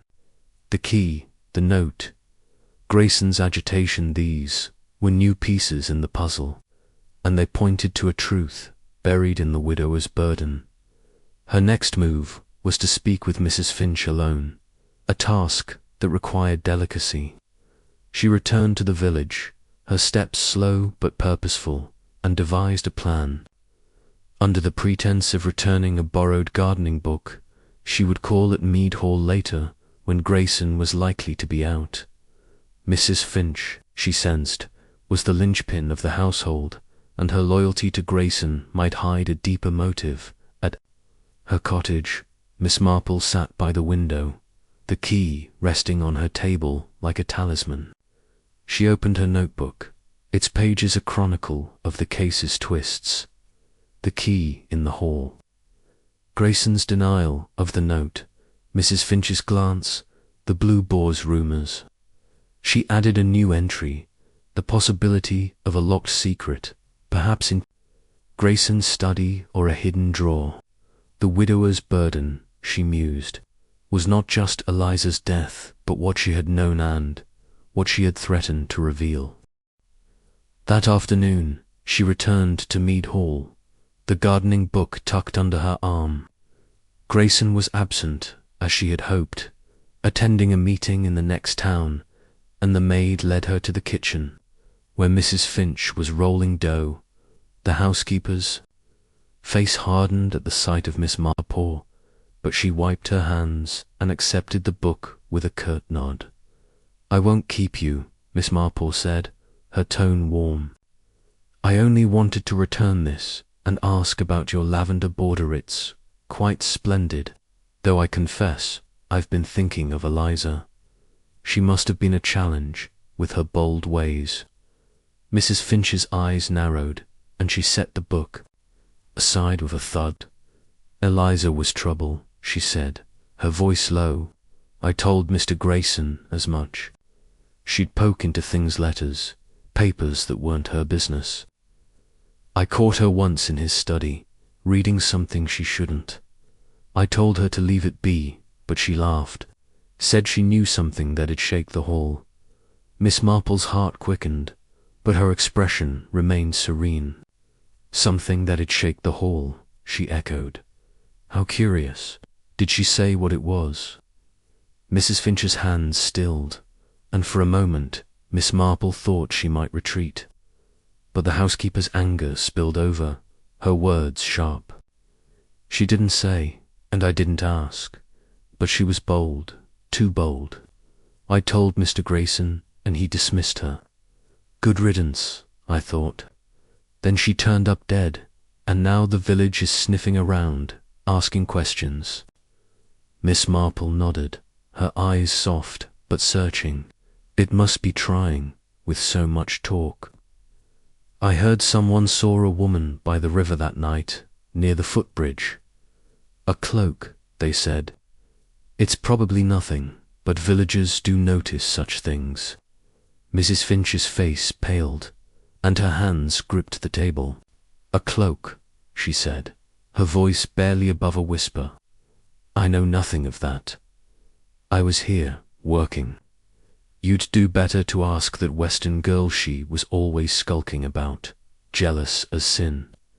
Miss Marple smiled, her demeanour unruffled. "I'm sure you're right. Thank you, Mrs. Finch, for your time. I'll let you get back to your baking." She left the kitchen, her mind racing. Mrs. Finch's revelation about Eliza's prying was a breakthrough, suggesting a motive beyond flirtation. Had Eliza discovered something in Grayson's study, a secret worth killing for? And Mrs. Finch's reaction to the cloak mirrored Clara's, a flash of fear that hinted at guilt or knowledge. The key, now burning a metaphorical hole in her reticule, might unlock that secret. But Miss Marple knew she must tread carefully. Back at her cottage, she sat by the fire, the key glinting in the lamplight. She opened her notebook, adding Mrs. Finch's account, the study secrets, the cloaked woman's shadow. The widower's burden, she thought, was a heavy one, and Mrs. Finch carried it too. Was she protecting Grayson or herself? The river, with its silent depths, held the answer, and Miss Marple was determined to find it as evening fell. She took tea with Dolly Bantry, who was agog at the latest developments. "A secret in the study," Dolly exclaimed, her teacup rattling. "Jane, you're unravelling it all. Is it Grayson or Mrs. Finch? She's like a dragon guarding that house." Miss Marple's needles clicked softly, her smile enigmatic. "Dragon, perhaps, but even dragons have weaknesses, Dolly. The key, the note, the cloak, these are threads, and I'm beginning to see the pattern. Tomorrow, I think, we'll pull a little harder." Dolly laughed, shaking her head. You're incorrigible, Jane. But if anyone can solve this, it's you. Miss Marple's eyes twinkled, but her thoughts were already elsewhere, tracing the river's course through the village's heart. The widower's burden was a weight that had crushed Eliza and Miss Marple. With her quiet ways and her knack for seeing the stitches others missed, would lift it, one careful tug at a time. Chapter 9. The pieces aligned, the evening settled over St. Mary's Mead with a hush, the village's lights winking like fireflies against the deepening dusk. Inside her cottage, Miss Jane Marple sat by the fire, the glow casting soft shadows across her neat parlour. Her knitting lay untouched in its basket, the needles silent for once, as her mind wove through the intricate threads of Eliza Thorne's murder. The case, like a skein of wool, was tangled but not hopeless.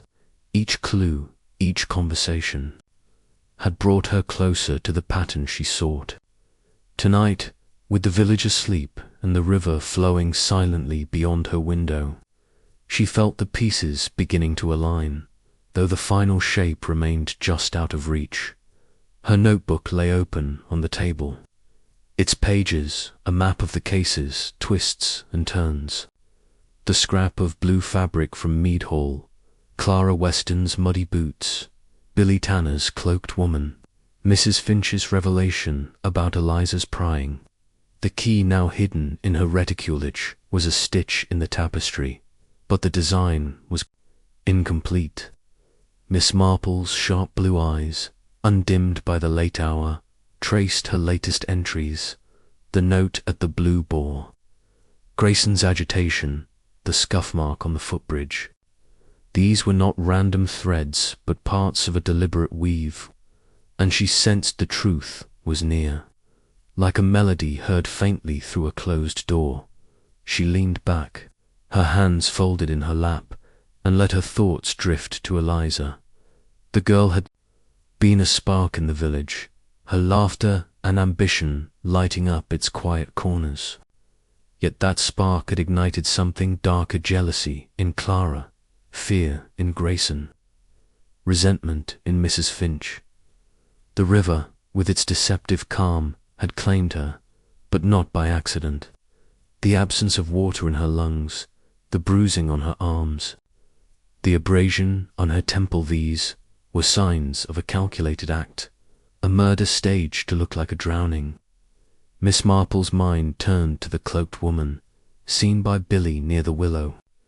Clara was an obvious suspect, her bitterness a flame that could have burned deadly. But Mrs. Finch's loyalty to Grayson, and Grayson's own secrets, suggested other possibilities. The key, she thought, might unlock more than a drawer, might unlock the truth. Her reverie was interrupted by a knock at the door, soft but insistent. Miss Marple rose, her movements sprightly despite the hour, and found Cherry, her maid, standing on the step, her face flushed with excitement. "Miss Marple, I'm sorry to bother you so late," Cherry said, twisting her apron, "but I heard something at the Blue Boar, and I thought you'd want to know." "It's about Elisa something," Jenny said, the barmaid. Miss Marple ushered her inside, her curiosity piqued. "Come in, Cherry, and tell me everything.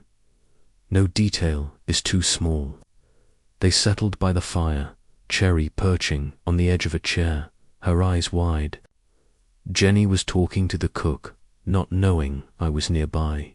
She began. She said Eliza was nervous that last day, not just high-spirited. After she got that note, she kept looking out the window, like she was expecting someone, and Jenny swears she saw Eliza slip something into her pocket, a letter, maybe, or a bit of paper before she left the Blue Boar. Jenny didn't think much of it then, but now she wonders if it was important. Miss Marple's heart quickened, but her expression remained serene.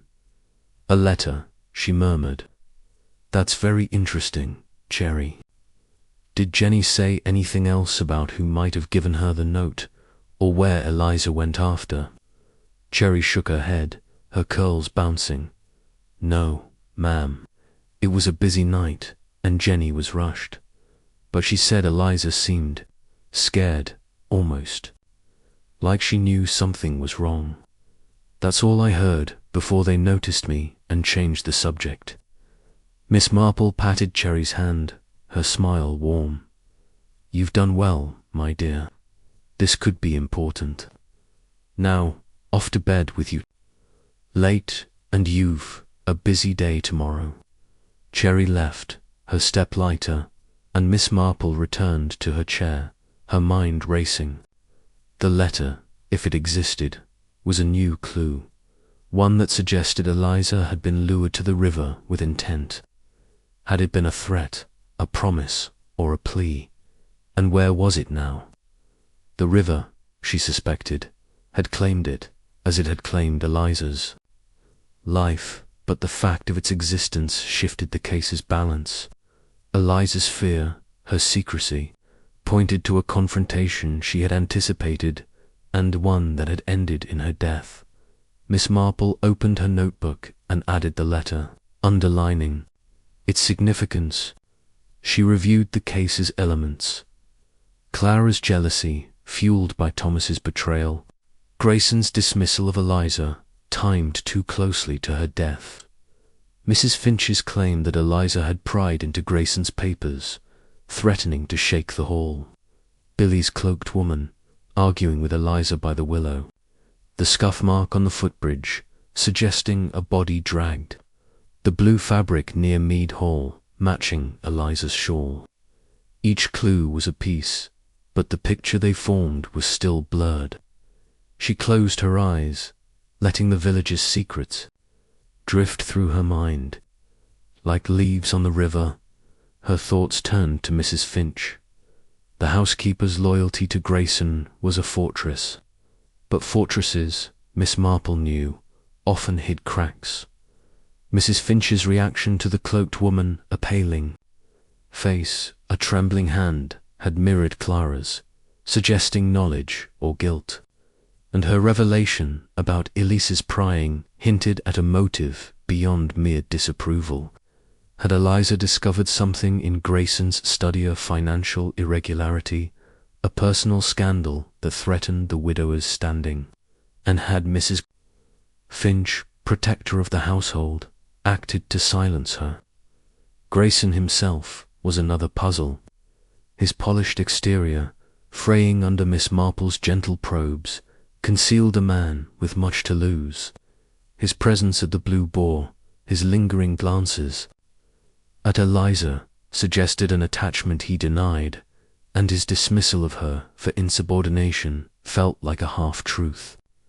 The key, now in Miss Marple's possession, might lead to the study where Eliza had pried, but using it was a risk she was not yet ready to take. She needed more confirmation, a slip, a moment of unguarded truth. Clara Weston, too, remained a suspect. Her muddy boots, her fear at the mention of a cloak, her hatred of Elicides were damning, yet her grief seemed genuine. A raw wound that spoke of love lost rather than murder done. Miss Marple recalled a girl from her own village, years ago, whose jealousy had led to spite but not violence. Clara, she thought, might be similar, or she might be a master of deception. Her alibi with Miss Hartnell, a carefully stitched lie. The final piece was Mrs. Price, whose wavering testimony had cast suspicion on Thomas. Her admission that her husband had urged her to speak, shaping her vague citing into a pointed accusation, suggested she was a pawn in a larger game. But whose game? Mr. Price's desire for order, or another's need to deflect blame? Miss Marple made a mental note to visit the baker's shop, to probe the couple's dynamic further. She rose, her joints stiff from sitting, and lit a lamp, its glow banishing the parlour's shadows. The village was asleep, but her mind was awake, piecing together the case's fragments. The river, she thought, was the key not just to Eliza's death, but to the motives that had led to it. Someone had lured her there, struck her, and placed her in the water, staging a drowning to hide the truth. The cloaked woman was the linchpin, but her identity remained a shadow, flickering between Clara, Mrs. Finch, and a possibility Miss Marple had only begun to consider. Another woman, unnoticed, whose connection to Eliza was yet to be revealed. Her thoughts were interrupted by a memory of conversation with Dolly Bantry, who had mentioned a village woman, Mrs. Lucy Carter, a widow who lived near the river and was known for her herbal remedies. Mrs. Carter, Dolly had said, was a quiet sort, but she had once been close to Eliza, teaching her about plants before the girl's ambitions turned to London. Could Mrs. Carter, with her knowledge of the river's paths and her solitary habits, be the cloaked woman? The idea was delicate, like a new bud, but Miss Marple tucked it away. Resolving to visit the widow's cottage, she returned to her notebook, adding Mrs. Carter's name with a question mark. The pieces were aligning, but the final shape depended on the cloaked woman's identity. Miss Marple thought of the footbridge, its scuff mark a silent witness to the crime, and of the blue fabric linking the river to Mead Hall.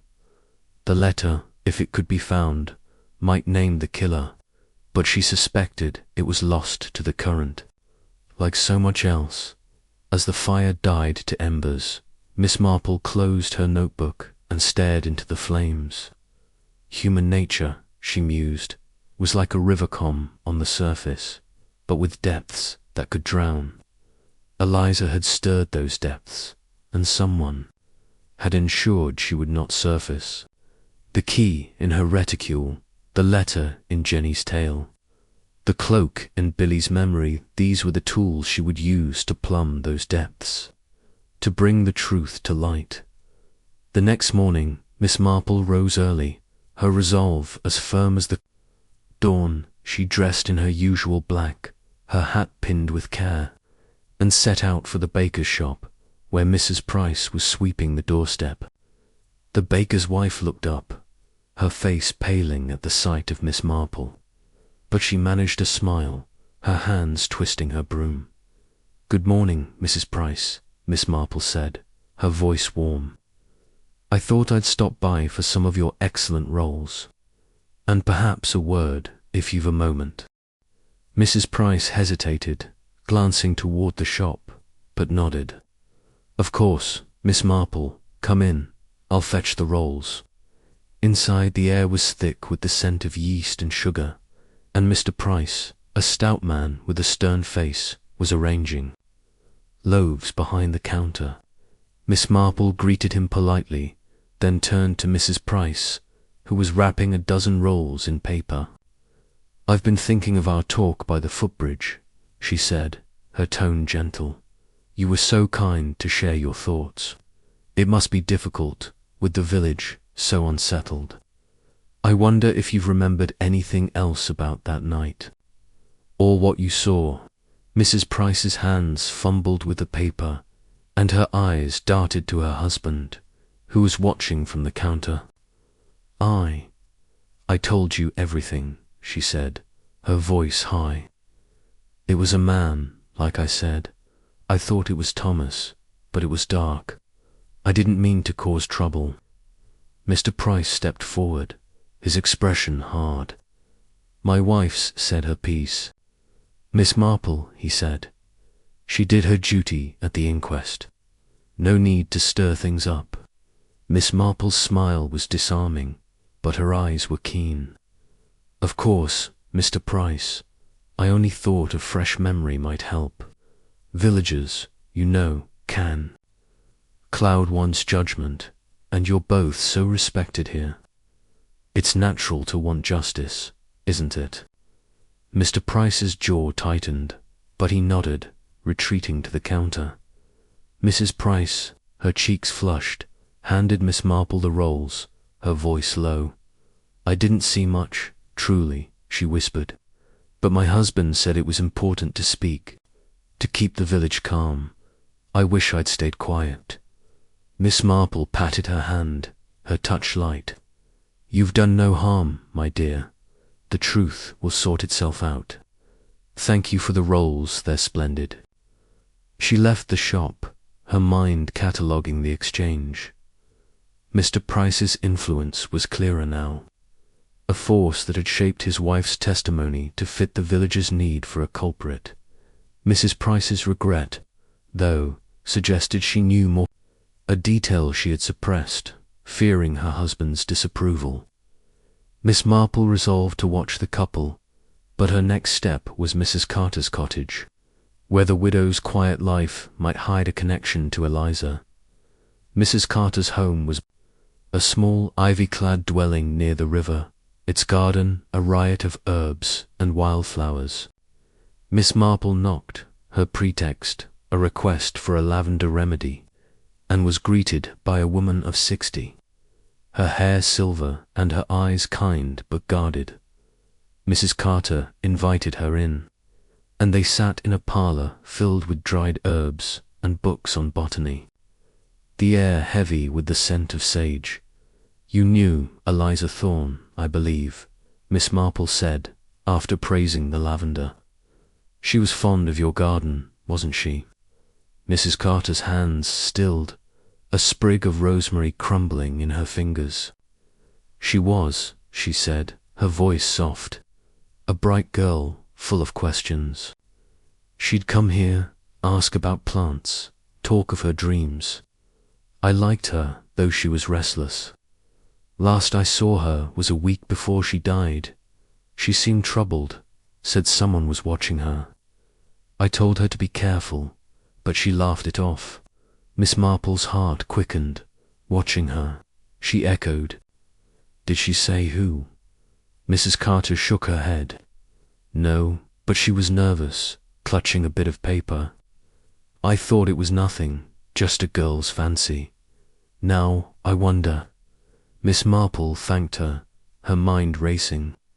Eliza's fear, the paper, the sense of being watched, these echoed Jenny's tale and pointed to a threat she had sensed. Mrs. Carter, though seemed an unlikely suspect. Her sorrow was genuine, her life too quiet for murder. Yet her proximity to the river, her knowledge of its paths, kept her in Miss Marple's thoughts. Back at her cottage, Miss Marple sat by the fire, her notebook open. She added Mrs. Carter's account, the paper, Eliza's fear. The pieces were aligning, but the cloaked woman's identity remained the key. Clara, Mrs. Finch, or another someone had lured Eliza to the river, and the letter, the key, the cloak would reveal them. Miss Marple closed her eyes, the river's murmur in her mind, and felt the truth drawing near, like a shadow taking form. As night fell, she lit a lamp and stared out at the village. The pieces were aligning, and the killer, she knew, was closer than the village suspected. With her quiet ways and her knack for seeing the stitches others missed, Miss Marple would find them, one careful step at a time. Chapter 10. The trap is set. The afternoon sun hung low over St. Mary's Mead, its golden light filtering through the elms and casting dappled shadows across the vicarage lawn. The village, though outwardly tranquil, simmered with the unease that follows a murder. Its quiet lanes and cosy cottages, hiding a tension that Miss Jane Marple felt as keenly as a dropped stitch in her knitting. She sat in the vicarage drawing-room, a cup of tea balanced on her knee, her black lace mittens folded neatly in her reticule. Around her, the room buzzed with the nervous energy of her guests Clara Weston, Mr. Grayson, Mrs. Finch, and Mrs. Priceall, invited under the guise of planning a church fundraiser. The air smelled of lavender polish and Mrs. Clement's scones, but beneath the civility lay a current of suspicion, as if each guest sensed the true purpose of the gathering. Miss Marple's mind was a tapestry of clues, woven from weeks of careful observation. The scrap of blue fabric from Mead Hall, Clara's muddy boots, Billy Tanner's cloaked woman, Mrs. Finch's tale of Eliza's prying, the key she had taken from Grayson's hall, the letter that had lured Eliza to her death. Each was a thread, and she was close to seeing the pattern. The river, with its silent depths, had staged Eliza's murder, but the killer, Miss Marple was certain, was among those now sipping tea in this room. Her plan, devised with Inspector Craddock's reluctant approval, was a delicate trap designed to unsettle the guilty and draw out a confession. Human nature, she knew, was like a skein of wool-pull, the right thread, and it unravelled. Mrs. Clement, the vicar's wife, played her role admirably, bustling about with trays and chatter about hymenals and raffle prizes. "It's so good of you all to come," she said, her voice bright. "The church roof won't mend itself, and with the village so upset about poor Eliza, a bit of community spirit is just the thing." Clara Weston, seated by the window, nodded stiffly, her auburn hair pinned tightly and her hands twisting a handkerchief. Her eyes, shadowed with fatigue, darted to Miss Marple, as if sensing a hidden purpose. Mr. Grayson, polished as ever, lounged in an armchair, his silver cigarette case gleaming in his hand, but his smile was taut, his fingers restless. Mrs. Finch, rigid beside him, poured tea with mechanical precision, her grey bun immaculate, but her face a mask of barely concealed irritation. Mrs. Price, clutching her cup, looked ready to bolt, her nervous glances flitting between her companions and the door. Miss Marple sipped her tea, her expression serene but her mind alert.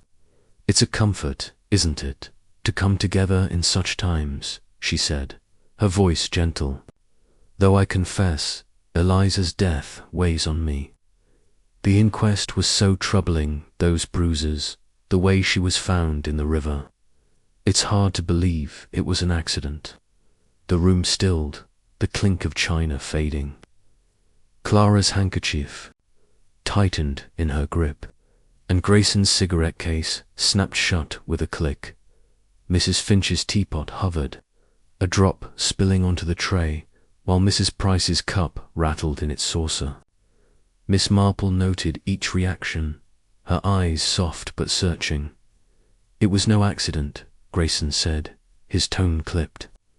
"The coroner said as much, but it's a matter for the police, not a church fundraiser. Surely we've more pressing concerns." "Of course," Miss Marple said, her smile apologetic. "But villagers, you know, can't help but talk. I heard the most curious thing, new evidence, they say, found by the footbridge. A witness who saw something that night, and a piece of fabric, quite distinctive. It's probably nothing, but it does make one wonder." Mrs. Finch's teapot clattered onto the tray, and her face paled, her hands trembling. "Fabric," she echoed, her voice sharp. "What sort of fabric? People see all sorts of nonsense by that river." Miss Marple tilted her head, her tone mild. "Oh, just a scrap, blue, like Eliza's shawl. And the witness well, they mentioned. A woman, not a man, near the willow. It's curious, isn't it, how details come to light. I'm sure Inspector Craddock will sort it out." Clara's handkerchief tore slightly, a faint rip in the silence, and her eyes flicked to Mrs. Finch, then away. Grayson cleared his throat, his smile forced. "Gossip, Miss Marple," he said. "The village thrives on it. I'd wager this witness saw nothing but shadows." Mrs. Price, her voice barely audible, murmured, "It was dark that night. I might have been wrong about Thomas. I told the inspector so." The room turned to her, and Miss Marple seized the moment, her voice gentle but probing.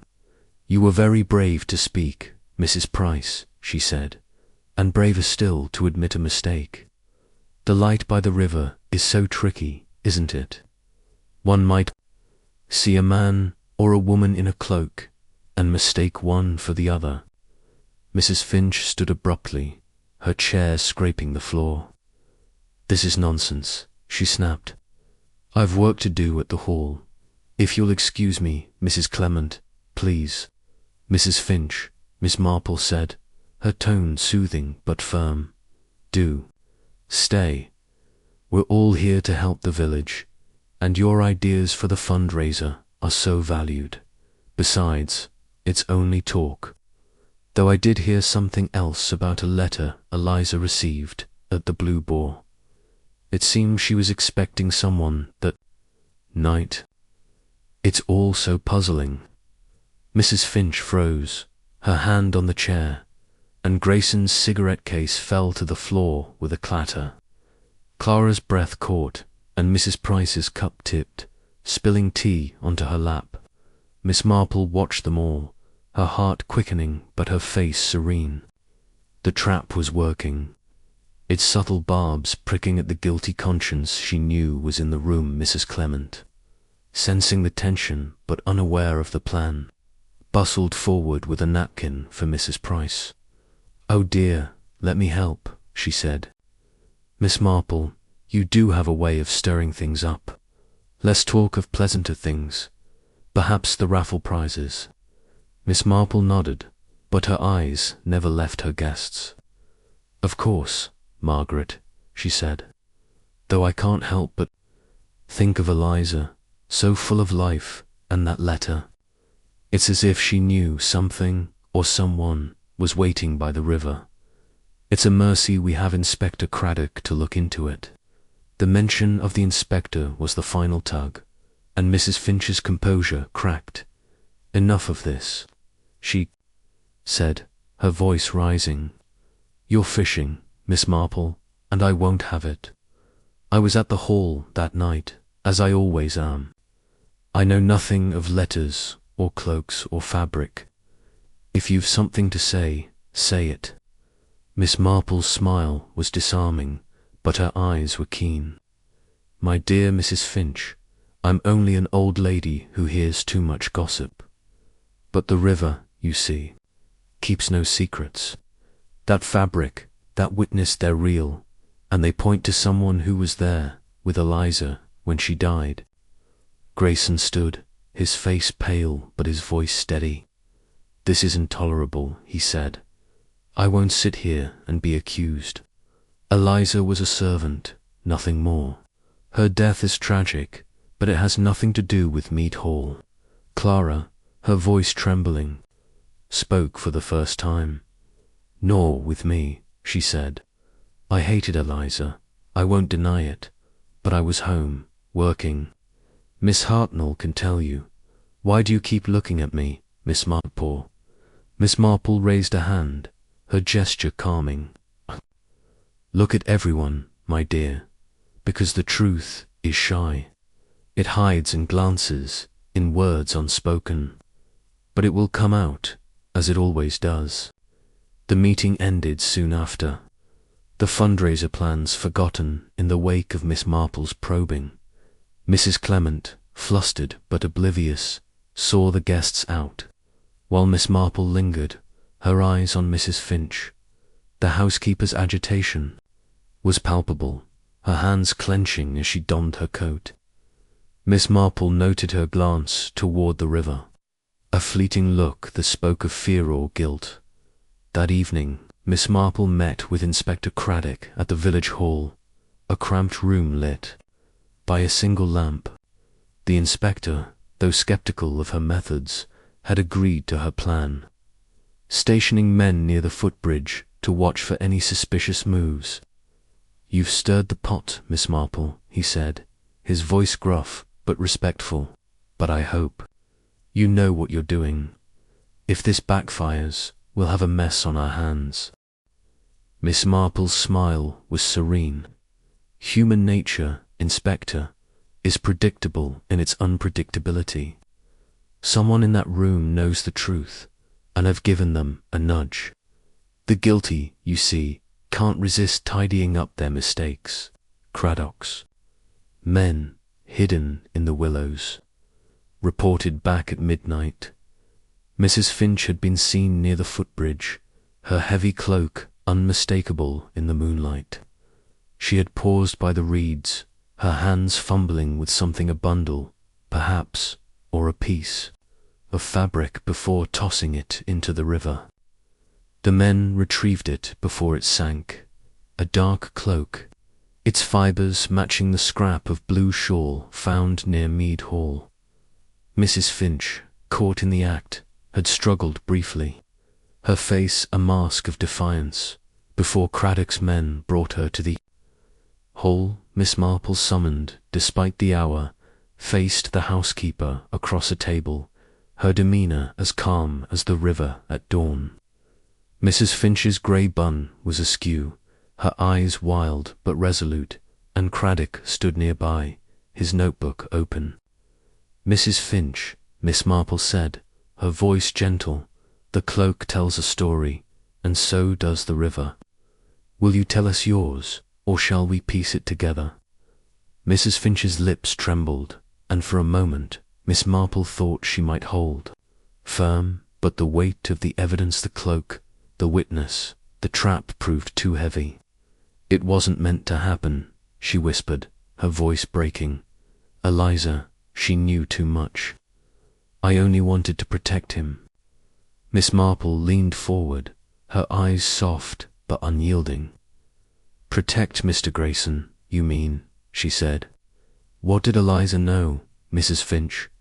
What was worth her life? Mrs. Finch's hands clenched, and her words came in a rush, like water breaching a dam. She found papers in his study letters, accounts. Mr. Grayson was involved in things that could ruin him, smuggling rare artifacts through the hall. Eliza didn't understand, but she saw enough to threaten him. She wanted money. Said she'd tell the village. I couldn't let her destroy him. He's all I have. Miss Marple nodded, her heart heavy but her mind clear. So you wrote the note, she said. You lured her to the footbridge under the pretense of a meeting, and there you struck her. Mrs. Finch's eyes filled with tears, but she nodded. I didn't mean to kill her, she said. I only wanted to scare her, to make her leave. But she fought, and I hit her with a stone. She fell, and she didn't move. I panicked, dragged her to the river, made it look like she drowned. The cloak was mine, wore it to hide my face. I thought no one would know, Cradock scribbled, furiously, his face grim. Miss Marple's voice was soft, almost sorrowful. But the river knew, Mrs. Finch. The bruising, the fabric, the witness, they told the truth. And you couldn't resist trying to hide the cloak, could you? Mrs. Finch sobbed, her defiance crumbling. I had to, she said. You kept talking at the vicarage. I knew you were close. I thought if I got rid of it. Miss Marple patted her hand, a gesture of compassion amid the grim reality. You protected Mr. Grayson, but at a terrible cost. The truth, my dear, always finds a way. Cradock took over, his questions sharp as he detailed the confession. Miss Marple stepped back, her role complete. The trap had worked, it's subtle. Barbs drawing out the guilty, and the river's secrets were laid bare.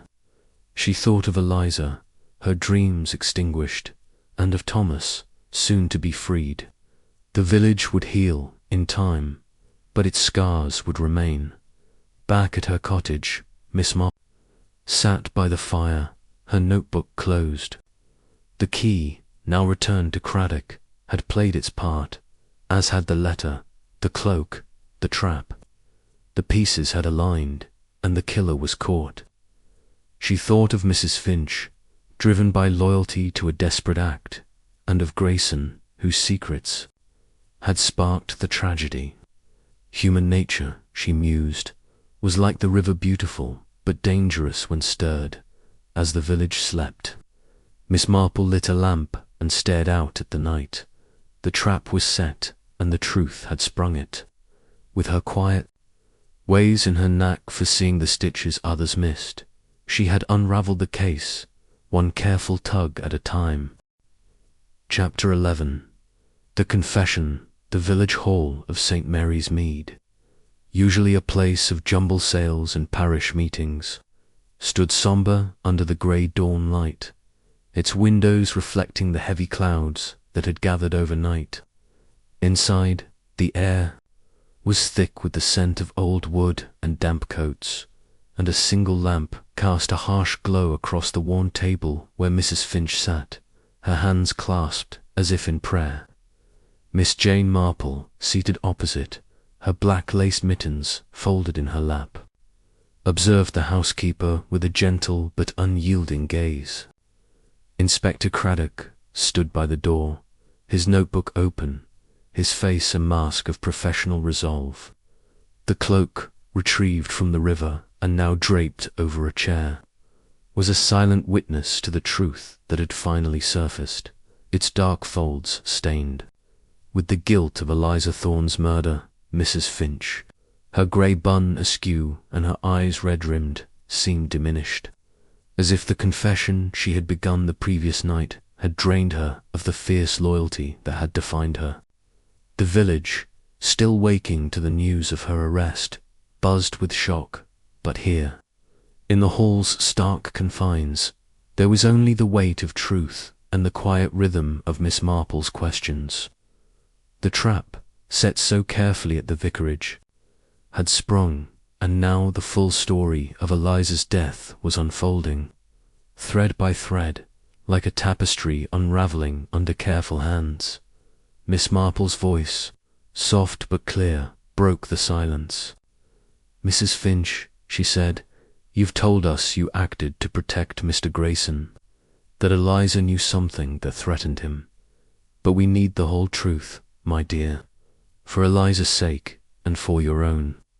What did she know, and how did it lead to that night by the footbridge?" Mrs. Finch's hands trembled, and she drew a shuddering breath, her eyes fixed on the table as if it held the answers she feared to give. "It wasn't meant to end like this," she said, her voice low and raw. "I never wanted to hurt her, not really, but she was dangerous. Not because of who she was, but because of what she found.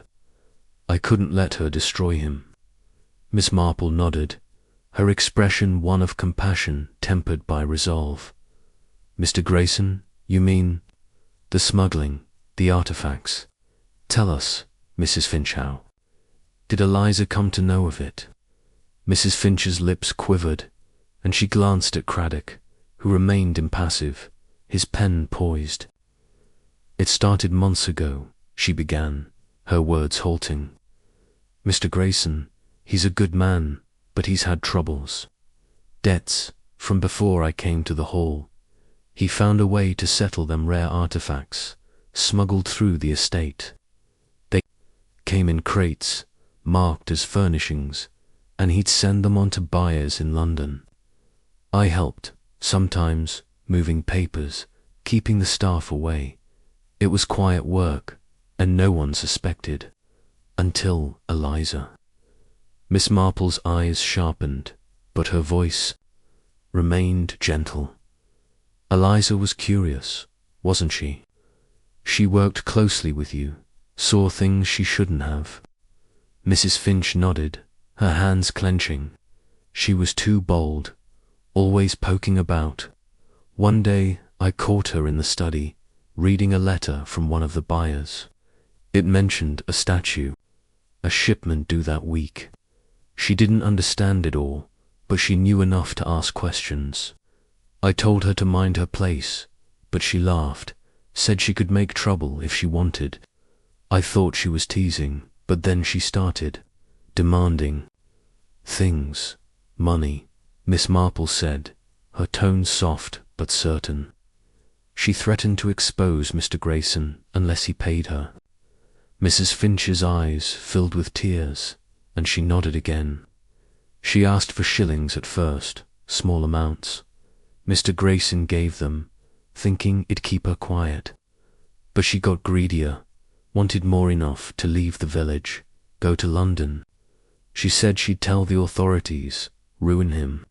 I couldn't let that happen. He's been good to me, Miss Marple. After my husband died, the hall was my home, my purpose. I owed him everything.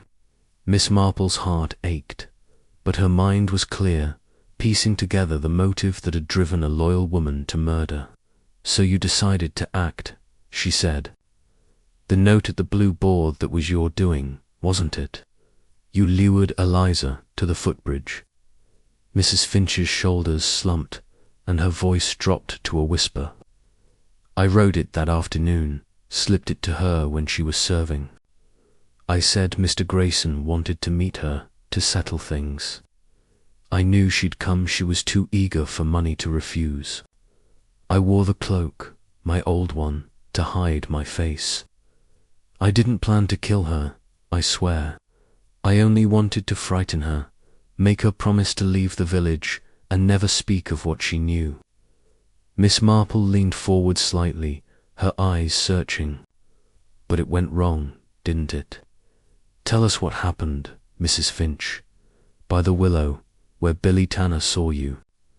Mrs. Finch's tears spilled over, and she covered her face with her hands, her words muffled but clear. She came just after dusk. She was angry, thought Mr. Grayson was playing her. When she saw it was me, she laughed, called me a fool for protecting him. She said she'd tell everyone that night at the Blue Boar. I panicked. I grabbed her arms, tried to make her listen. She fought, pulled away, and I picked up a stone from the bank. It was heavy, smooth. I didn't think I just swung it. It hit her temple, and she fell, so still. I didn't mean to kill her, Miss Marple. I didn't. Miss Marple's voice was steady, a lifeline in the housekeeper's despair. And then you moved her to the river. You staged the drowning. Mrs. Finch nodded, her hands dropping to her lap, limp and defeated. I was terrified. I thought if she was found in the water, they'd think she slipped or drowned herself. I dragged her to the footbridge, held her tight, her arms. That's where the bruises came from.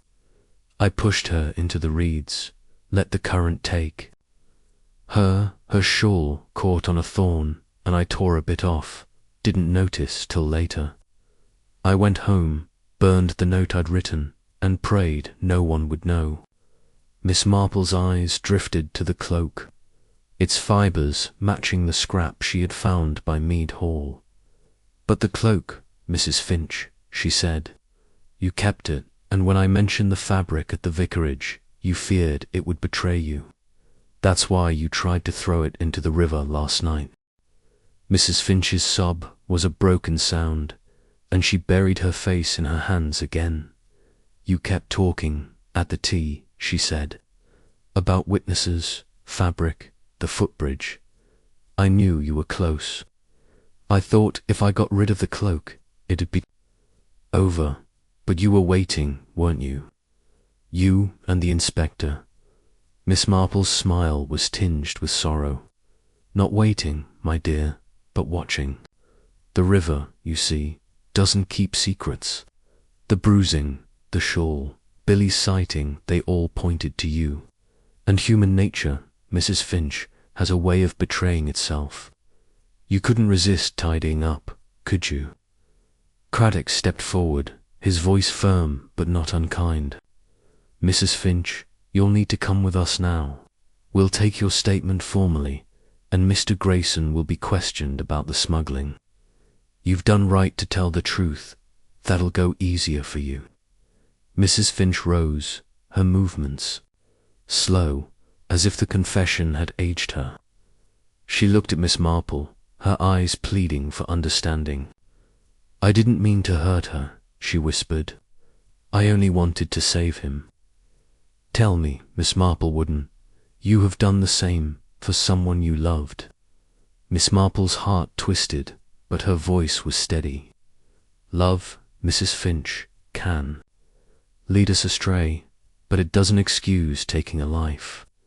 Eliza deserved her dreams, just as you deserved yours. Go with the inspector now, and let justice do its work." Craddock led Mrs. Finch out, her steps heavy, and the hall fell silent, the lamp's glow flickering like a candle in the wind. Miss Marple remained seated, her hands folded, her mind retracing the case's threads. Clara Weston's jealousy, Grayson's secrets, Mrs. Price's manipulated testimony, these had been distractions, veils over the truth. Mrs. Finch, unnoticed by the village, had been the true danger. Her loyalty, a blade that had cut Eliza's life short. The cloak, the stone, the river, they had told the story. And Miss Marple had listened. She rose, her reticule in hand, and stepped into the dawn, the village stirring round her. The news of Mrs. Finch's confession would spread like wildfire, and Thomas Reed, languishing under suspicion, would soon be freed. Miss Marple paused by the high street where the baker's shop was opening, and saw Mrs. Price at the door, her face pale but relieved. The baker's wife, freed from her husband's pressure, would find peace, and Clara, her bitterness softened by time, might heal. Grayson, though faced ruin, his smuggling exposed by the housekeeper who would kill to protect him. The village, Miss Marple knew, would never be quite the same. At her cottage, she sat by the window, her notebook open but untouched. The key, returned to Craddock, had played its part, as had the scrap of fabric, the cloaked woman's shadow, the letter's ghost.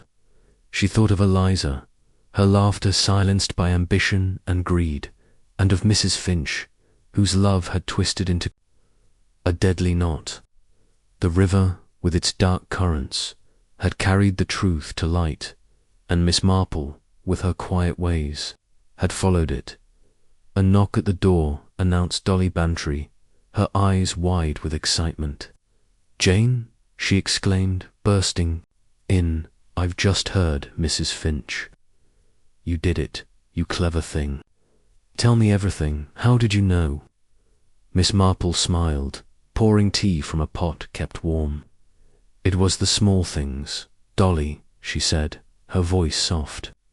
"A scrap of fabric, a boy's memory, a woman's fear. They told the story, if one listened. But it's a sad story, isn't it? So much loss, for so little gain."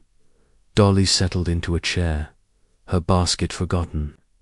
"Sad, yes, but you've saved Thomas. And Grayson's smuggling, good heavens. Jane, it's like a novel. What happens now?" Miss Marple's needles clicked, a rhythm of calm amid the storm. "Now, Dolly, the village heals. Thomas will rebuild, Clara will soften, and Grayson will face his reckoning. The river flows on, and so must we." Dolly laughed, shaking her head. "You're impossible, Jane. But if anyone can see through a village's secrets, it's you."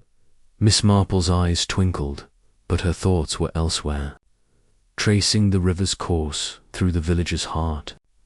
The confession was complete, the killer caught, but the scars remained. She thought of Mrs. Finch, her loyalty a tragedy, and of Eliza, her dreams drowned in the river's depths. Human nature, she mused, was like the river, beautiful but treacherous when stirred. And Miss Marple, with her knack for seeing the stitches others missed, had unravelled its truth, one gentle tug at a time. As the morning brightened, she closed her notebook, the case laid to rest. The village would talk, as villagers do, but Miss Marple's work was done. She sipped her tea, the river's murmur in her ears, and felt the quiet satisfaction of a puzzle solved not for glory, but for justice, and for the girl whose laughter would echo no more. Chapter 12. The river flows on the autumn sun rose over St. Mary's Mead with a tentative grace, its light filtering through the golden leaves of the elms and casting a warm glow across the village. The air was crisp, scented with wood smoke and the faint temps of fallen apples, and the river mead sparkled under the morning sky, its surface a deceptive mirror of calm. Miss Jane Marple sat at her window, her knitting needles clicking softly in her lap, their rhythm a counterpoint to the village's quiet pulse.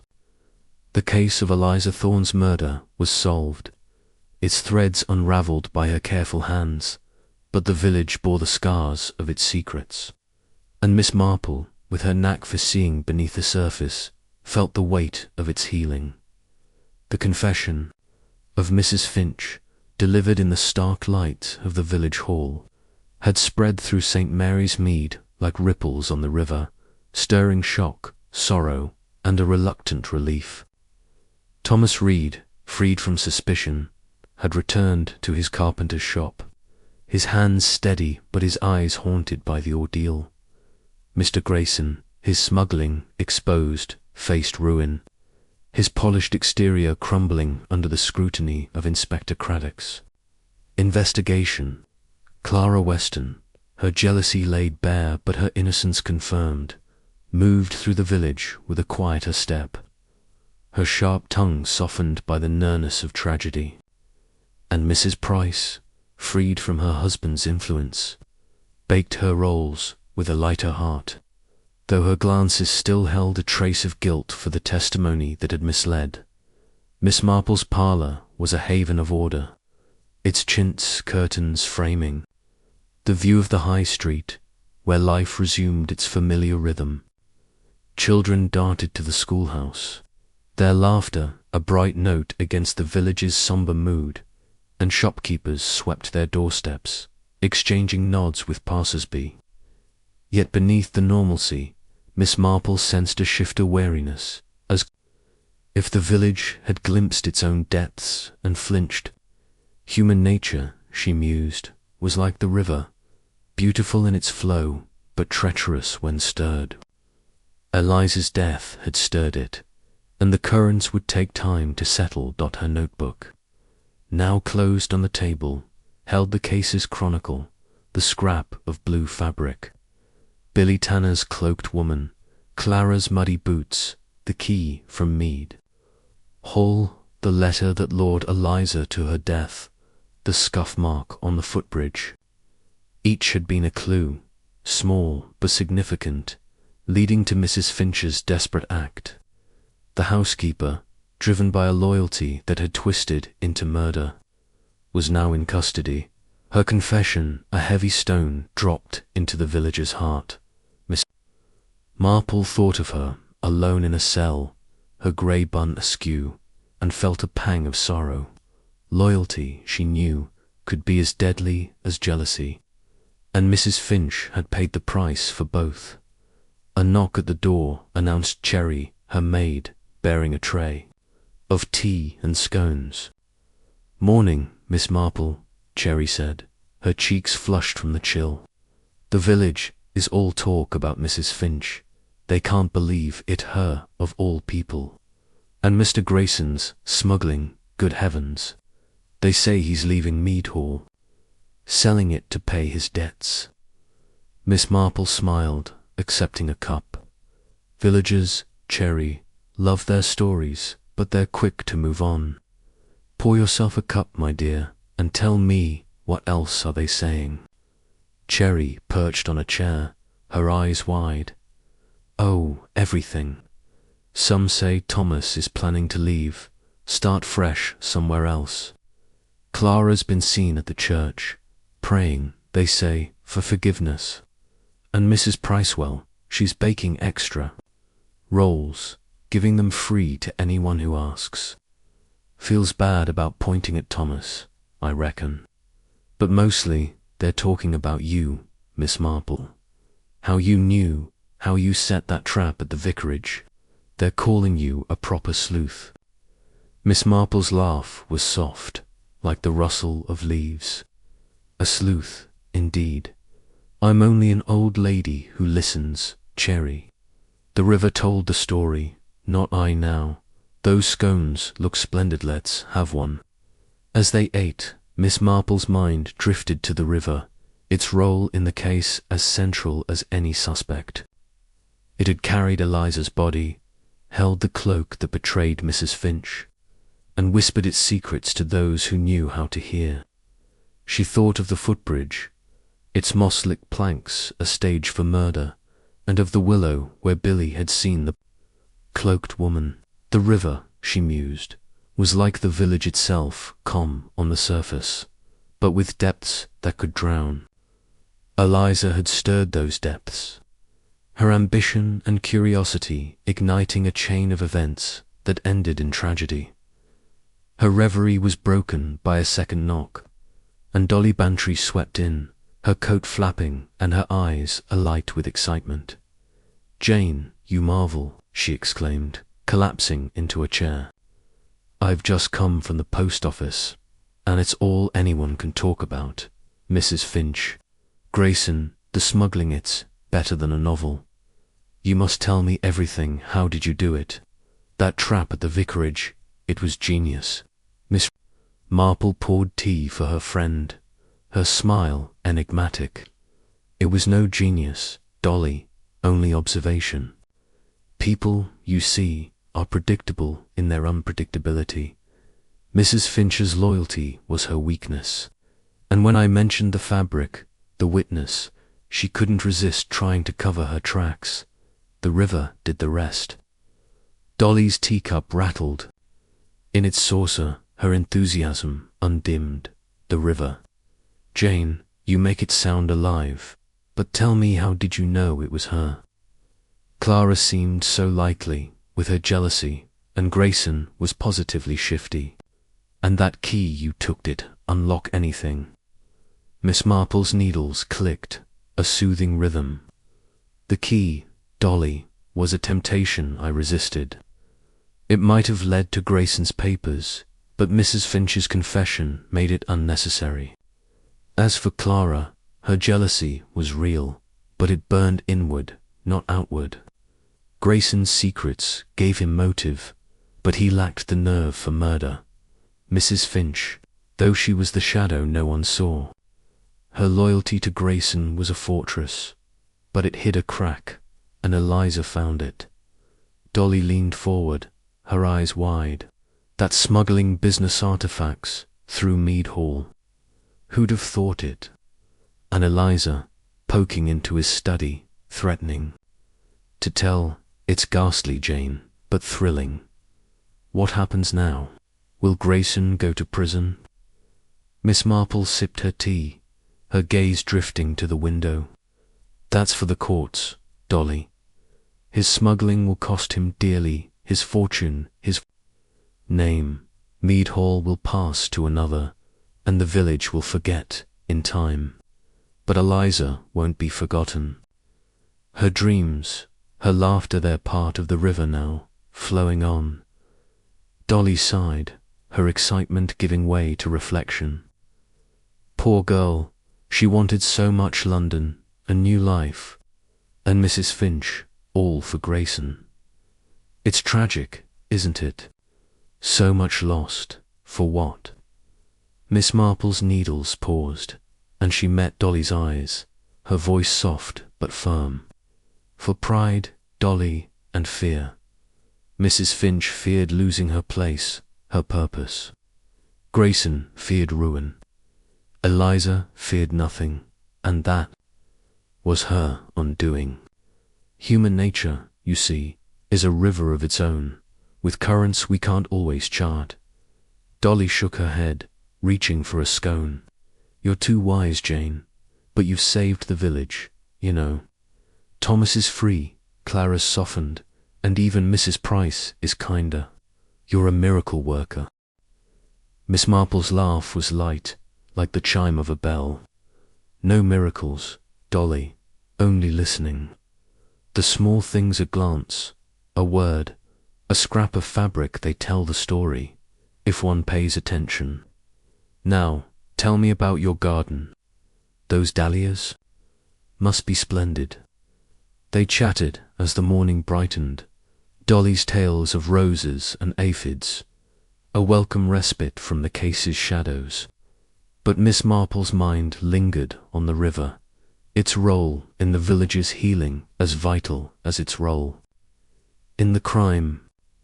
She thought of Thomas, planing wood in his shop, his hands finding solace in work, of Clara, kneeling in the church, seeking peace, of Mrs. Price, baking to atone for her error.